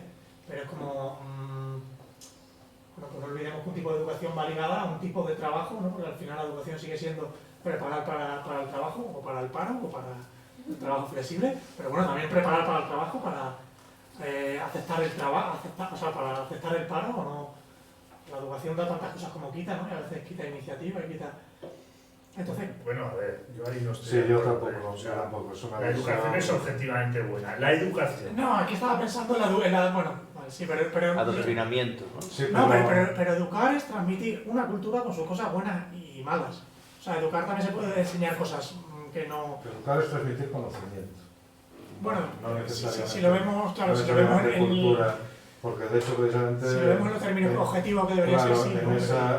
En esos sitios donde se enseña precisamente lo que no se enseña en la casa, en la familia, en el barrio, ¿no?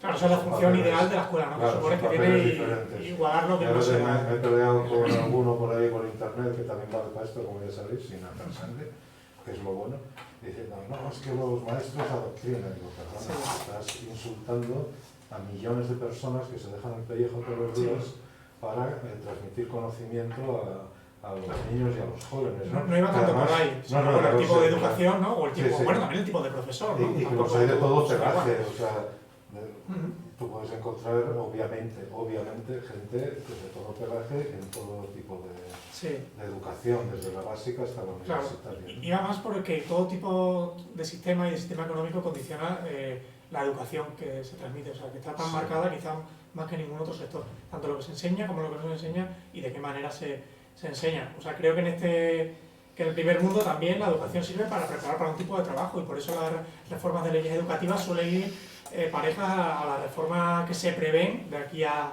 10, 20 años, cómo va a ser el mundo laboral, ¿no? O sea, ahora la educación tiene que ser más flexible, esto que comentabas de tecnología, matemáticas, tal y cual, y lo que se deja por el camino, ¿no? Un poco eso. Mira, yo en Marruecos, como me ha tocado estar con muchísimos guiris, pues claro. Simplemente resumo ya por que quede claro, que muchas veces con un tipo de educación sirve como colonización, ¿no? de otras culturas o de otras... Por lo que quería decir, los vamos a construir en la escuela. Bueno, ¿qué se va a enseñar en esa escuela? Tiene perfecto al hilo de lo que digo. Un mogollón de los guiris que vienen conmigo, yo también soy un guiri. Bueno, a mí me dicen que yo soy su extranjero. O sea, que ya me da un punto más... Yo digo, soy guiri, y me dicen, no, tú eres nuestro extranjero. Pues claro, mucha gente que viene conmigo es gente bioguay, que digo yo. BioGuay. Bioguay. Sí. Yo les llamo bioguays, ¿no? Entonces van y siempre tienen soluciones. Para todo lo que hace mi gente, tienen soluciones. Yo aquí pondré un horno solar, si tienen ni puta idea de que luego el mantenimiento es insostenible en la alta montaña del Atlas, por ejemplo. Bueno, tienen para todo. Pero a lo mejor los muleros que curran conmigo son gente muy ingeniosa y con mucho esparpajo. Entonces extraigo conclusiones tremendas. Y una muy graciosa, una conversación. Había un pavo y le dice, si vosotros aquí tenéis una cultura tradicional de la hostia, no os hace falta escuela ni nada. Dice, tú lo que quieres es que los ingenieros sean siempre los vuestros, ¿no? Mira qué está. Tú dices, claro, pero los ingenieros siempre vuestros, ¿no? Sí, sí. Nosotros Siempre tenemos son cultura- los vuestros. Claro, entonces te quedas ahí y dices, hostia. A lo mejor los ingenieros allí son de otra manera, pero no los llaman ingenieros, quiero decir. Ya, No, ya, pero él lo que quiere quería ser... decir, lo que quería decir, Sí, estaba clarísimo. Bueno, pero Y luego tipo de escuela, otra, por tipo ejemplo, de Leila, trabajo, no, Leila no, Latifa, es una niña a la que yo he visto nacer y casarse y ser madre. En 18 años todo.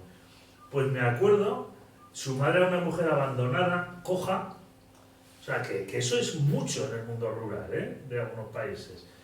Y yo la veía ir al colegio con la carterita en la espalda, y el padre que la adoptó, se casó su madre con un abuelo, con un señor mayor, que todos decían, este no sé qué, pues se casó por estar protegida, pero el hombre era un buen hombre.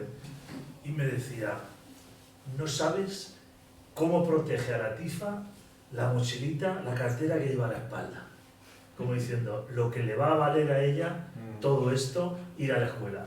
Al final no le cundió mucho porque acabó casándose, pero a otras niñas que yo conozco les sirvió de mucho. Una Entonces, ventana un poco al mundo. es que me llena de contradicciones todo esto, porque luego en el contraste, ya te digo, a ver si un crío del pueblo me condiciona a ver estas cosas con otra mirada, ¿no? Menos así, pero luego el contraste de lo que yo deseo con lo que es y con lo que es posible es un contraste que a mí me abruma. Y creo que toda la dialéctica, todas las líneas de tensión y de fuerza que tenemos quienes nos reivindicamos de izquierdas o transformadores o lo que sea, pasan por esta dialéctica entre deseo, realidad, evolución, muchas veces fuera de nuestro control, tecnológica, y termino una vez. Yo creo que esto es la bomba, esto es la hostia.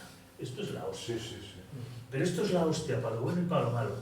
Y no vale aquí eso de la tecnología, depende para qué la usas. No. Hombre, si no vale ni con un móvil. Hay tecnologías objetivamente malas, pero esta, todavía no lo sé. Pues ya te digo yo que sí. No, porque con esto yo he salvado vidas en el Atlas. Por favor, subir que se está muriendo el abuelo. Y hay otra cosa que si en ¿Qué las sociedad redes... crea eso? Más allá de los casos concretos, ¿qué sociedad? Sí, Crea hombre, un se ecosistema. mantiene En viva las redes gente, tío. sociales, que es Y el tópico que usamos todos. Sí, a los niños que tengan de contado, La Al final, ponzoña de las redes sociales, Se muere. la Quiero decir, responsabilidad. no permite que se muera ese día, Pero que lo que digo es que hay una dialéctica evidente. Es decir, Coño, que hay una no dialéctica salva todo, evidente. no salva todo. Que hay una dialéctica evidente, que aquí no nos estamos muriendo de frío. Ya. Y donde yo vengo, la gente ahora está en casa metida bajo 7 mantas, Pero porque si no le queda si la otra. cosa, Manolo, si ese modelo occidental es transmitible a todo el mundo, si todos vivimos gastando Es eso, inasumible. todo el mundo puede tener, es que no todo el mundo del planeta siquiera puede Es tener. inasumible. Pero en cualquier caso, yo ya Pero que abramos los he tenido ojos. con muchos amigos, creo que al final es más simple, es que es triste, pero es como de aquí a 20 años no vamos a tener móvil, porque el litio se acaba, o 30 años, es que es tan fácil, es como, tenemos un debate que nos pensamos... Como seguro te veo. Habrá otra cosa. Habrá otra pero cosa, Javi. Bueno, ese es otro debate. yo lo que iba Ahora a encontrar- Yo creo que no, yo creo que lo que no se ha descubierto ya con el nivel mineral que lo sustituya. Claro. No, yo creo que no, o sea, lo digo claramente. O sea, también eso es un poco el tecno-utopismo, el pensar que siempre habrá otra cosa mejor. Hemos sustituido la magia, hemos sustituido la magia por la ciencia. Bueno, pues habrá otra cosa que a lo mejor no permite que exista nada ni parecido al móvil, y a lo mejor no pasa nada. Pero es como, con el nivel de avance que tenemos y de avance tecnológico, y lo que se matan por buscar alternativas, ¿no? Porque aunque no lo reconozcan, pues es un punto central del sistema, ¿no? Seguir reproduciendo esas formas de... Quiere decir, lo que se invierte en I+D, por ejemplo, lo que invierte Estados Unidos, y no han encontrado ya una alternativa a ciertos materiales para las baterías, y no las han encontrado, y no las han encontrado. Lo que llevamos 20 años. Claro. Eso no es nada. Con la misma seguridad. Pero 20 años, 20 años, paneles solares llevan 60 años funcionando y solo en los últimos se ha conseguido que en vez de ser silicio cristalino sea amorfo, con lo cual ha bajado el precio, en vez de ser un 4% de eficacia sea un 18%. O sea, tranquilo, hombre, que no pidas que vaya todo tan deprisa. Yo quiero que vaya Yo no quiero que vaya rápido, al revés. Claro. Yo quiero abandonar un poco ese modelo. Que hay una cosa que depende de nosotros y que es responsabilidad personal, que es cuando hablamos de la toxicidad de las redes sociales, está en nuestras manos absolutamente no usarlas o filtrarlas. Yo las tengo filtradas, a mí no me llega basura. No conscientemente inicialmente, pero no me llega nada de basura. Entonces tendría que buscarla. Entonces, hay una responsabilidad personal en todo esto. Sin duda también. En el uso. Es que me matan las redes sociales. Bueno, te matan porque te dan. Bueno, están pensadas para ser adictivas. Quiero decir, tú que tienes ya una experiencia y tal. Están pero pensadas díselo para un mecanismo atávico. Claro. Que es la recompensa inmediata a muy corto plazo. Claro. Tú cuando entras en Facebook y ves los vídeos que duran 20 segundos, quieres ver otro y otro y otro y otro. Por eso funciona porque somos primatinos. Que hay una diferencia con otros países, por ejemplo, que antes, bueno, yo como vengo, somos más mayores, ¿no? Venimos de otra época, y antes la gente vivía más en la calle, ¿no? La gente se sentaba, cuando vas a un país menos desarrollado sigue pasando lo mismo, la gente está en la calle, habla mucho, ahora la gente se relaciona más con las redes sociales más que en la calle, ¿no? Entonces es otro modelo. Y por cierto, hay algún estudio que yo entendí bastante serio, eso sí lo miré, porque me gusta meterme en fregados, que dice que las redes sociales han sido el salvavidas de mucha juventud. Pues yo ahí sí que discrepo. No, es que no se trata de discrepar, se trata de ver los estudios. Claro, entonces, la ciencia. Tiene las dos... Eso es imperialismo científico. No es imperialismo, son datos. Entonces, hay sectores a los que les ha venido fatal, y eso es lo que conocemos, ¿vale? El acoso, el ciberacoso y demás. Y hay sectores a los que le ha venido bien, gente que ha encontrado un contacto que no encuentra. Y hay todo un trabajo de un montón de psicólogos que están alertando de todos los males que generan las redes sociales, el uso de los móviles, ahí tendríamos que hablarlo, pero que hay males de las redes sociales, obviamente, por supuesto, pero lo que decía Gonzalo, que ha llevado al suicidio, o sea, está claro, pero que por otro lado también ha tenido otros efectos, y es que por eso, ya lo que voy es que la cosa no es simple. Se generan situaciones nuevas constantemente. No y no podemos ir con simples. esquemas de ayer para cosas de hoy ni de mañana. Estamos perdidos. Por WhatsApp, que tú puedas hablar con alguien de otro país, hace años era inconcebible. Mantienes el contacto con gente que has conocido en otros países, una videoconferencia, que lo que dice que hay usos buenos y usos malos. Pues la estrategia, yo creo que hay que la única enseñar a la estrategia gente. que tenemos, y ahí yo creo que podemos estar de acuerdo todos, la única estrategia es ser inteligentes. Y ya que tenemos una serie de herramientas, decidir si las usas o no las usas, y si las usas, ¿para qué las usas? Pero es que no hay tampoco hay libertad, eso es falso, porque no hay libertad de elección, eso es falso, porque primero hay una presión social, y esto en los adolescentes, y no solo, se ve clarísimamente. No puedes, o sea, se puede, pero es muy raro poder someterte a esa presión de grupo. Y luego lo que estábamos comentando antes, la presión de no tienes teléfono, no puedes trabajar. Si es que a mí me ha pasado decenas de veces que por no tener teléfono, cuando no tenía, es que no me contrataban en un montón de curros. No podía ser socorrista en piscina, que es como, ¿cómo? ¿Qué pasa? Entonces, ¿para qué coño que necesito un teléfono en una piscina? Si estoy rodeado de gente, alguien puede, si no existían, han existido las piscinas y los socorristas sin teléfono móvil. Y sea contraproducente porque estás viendo el vídeo. Bueno, claro, yo de hecho me imagino a muchos socorristas con el WhatsApp ahí. A mí no me pasa nunca. Pero bueno, que la cuestión es que no hay una. O sea, algunos sí que podemos intentar aplicar unos criterios de ponderación. No, yo me refería a los que estamos hablando aquí, ¿eh? Sí, porque, claro, el problema de la juventud y de tal es que tiene otra dinámica. Yo me acuerdo cuando. Un momento, porque acabes de hablar y luego. No, que yo lo único que quiero decir es que las posibilidades de elección no son tales y por muchos factores distintos, y tanto en el uso del móvil como en un montón de factores. Y al final, la posibilidad de salvar vidas con un teléfono, en el mundo en el que estamos, pues puede ser un momento dado positivo. La cuestión es que cuando una innovación tecnológica trae unos cambios, ¿no? Es decir, creo que decías tú ahora, hay situaciones nuevas cada día, ¿no? Creo que estabas diciendo algo así, ¿no? Claro, desde luego, pero podemos pensar, y es legítimo, hacer comparaciones, ¿no? Y decir qué cosas de bueno acarrea, qué cosas de malo acarrea, y hacer ahí pues Esa es nuestra tarea. Claro, Sí. una ponderación, ¿no? Un equilibrio. Esa es la tarea. Y yo, por ejemplo, claro, yo pienso, a mí me ha molestado, bueno, molestarme en un plano personal, en un plano dialéctico, esa manera tan categórica con lo que has dicho, no, porque hay estudios y la ciencia dice que hay datos, a ver, y claro, yo hablo de déjame, cierta manera, no, déjame, no me hagas pero- mucho caso. pero déjame, por favor. Sí. Pero claro, yo luego lo veo, o sea, me bajo al terreno de la calle y veo a los chavales de los institutos, a los chavales que ya veo, compañeros mayores de mi hijo en el cole, joder, y luego, insisto, trabajo de muchos psicólogos que están poniendo la voz de alarma, y no se trata para mí de demonizar nada, ¿no? Sino de decir, bueno, vamos a analizar qué puede estar pasando, ¿no? Y eso me parece muy categórico, ¿no? Decir, no, hay estudios y son datos, ¿no? Y es como... No es excluyente, ¿eh? O sea, yo he intentado decir... Yo creo que el tema de los datos es importante. Claro, hay estudios que dicen una cosa en ciertas circunstancias y otros que muestran otra en otras. Todos son las estudios, mismas, claro, los estudios todos contradicen. son datos, los sectores pueden ser diferentes, las circunstancias pueden ser distintas. Y la interpretación, pero Claro. los datos son... Entonces, Pero tampoco recabas datos sobre la felicidad de un adolescente que tiene teléfono o no. O sea, tú puedes hacer mediciones de cuál es la gana, cuáles son los factores hidrológicos, que no sé qué, y las medidas, pero como mires la felicidad de un niño, que ahí hay datos. Por favor, es un cerebro, es un aparato En emocional. historia, por ejemplo, Eso no sé qué datos se hay manejan. escuelas historiográficas diferentes. Hay una historia fáctica, que será un tostón leerla, pero lo que te está contando son datos.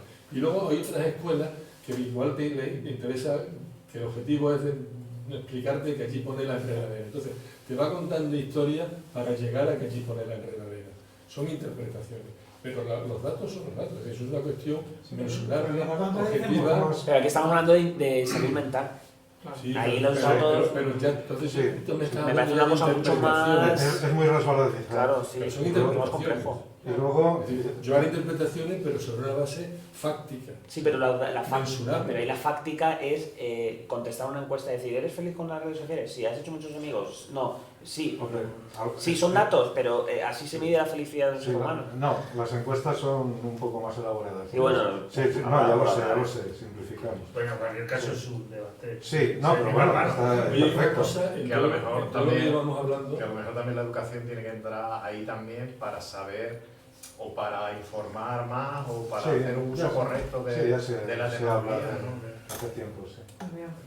no, digo que o sea, que todo lo que estamos contando aquí pues, me parece que es muy interesante, pero para mí es muy confuso todo, ¿no? Porque yo le doy la razón a Ángel porque estamos manejando conceptos que son muy gordos, en ese episodio muy importante y que no los hemos definido. Entonces, en ese sentido, la discusión se complica, porque claro, si ya el debate es complejo porque estamos manejando conceptos, si esos conceptos referencian a campos diferentes, pues estamos formando ya un pollo, pero que por otra parte es muy rico, ¿no? Pero quizás, y simplificando a lo mejor mucho de la exposición tuya y en todo lo que estamos hablando aquí, yo creo que de pronto se me está viniendo una reflexión que tiene que ver con el origen de lo que tú decías de la revolución industrial y tal, ¿no? Que yo no sé si fue a Eduardo I que le presentaron, pues no sé si fue la máquina de vapor o algo así, no, el telar, y lo rechazó porque le iba a dejar en la calle a muchos tejedores y tejedoras y eso le podía crear un problema, ¿no? Con la máquina de vapor también vino a pasar cosas. Entonces ahí se empezó a ver, bueno, y luego estaban los luditas que tú los has citado, que rompían máquinas, etcétera, etcétera, ¿no? Entonces, todo lo que estaba a favor del progreso, en contra del progreso, todo eso generó pues yo no sé si fue una metodología de análisis, ¿no? Que es la destrucción creativa, que Schumpeter la tiene muy bien explicada y que en alguna medida quizás explica, grosso modo al menos, todo lo que estamos hablando. Es decir, lo que pasa es que ¿quién toma la decisión de lo que hay que destruir para entrar en otra parte, o sea, en la destrucción creativa, ¿no? Y una vez destruido lo que tenemos, que nos parece que pueda ser interesante. Y ahí me parece que los que estamos aquí pintamos un poquito. De hecho, me parece que ha sido Manolo que también ha citado a lo largo de la noche la poca capacidad de la izquierda de proponer, no sé qué tal. Y es que yo creo que los movimientos políticos, sobre todo de izquierda, va al rebufo de lo que hace la gran, las multinacionales, las sociedades extractivas. Es decir, como mucho, pues aquí tenemos el problema de la mina de Cáceres. Pues, cada vez que esto dan un paso hacia la concertada, nos movilizamos. El tren, no nos han puesto el tren, tenemos que pelear por el tren. El vertedero. Que vamos como, no hay no tenemos eso que se dice ahora, un discurso propio, una narrativa propia. Vamos a rebufo. Sí, reaccionando. Entonces vamos siempre un paso por detrás. Parece que nos estoy ya con las cervezas y tal.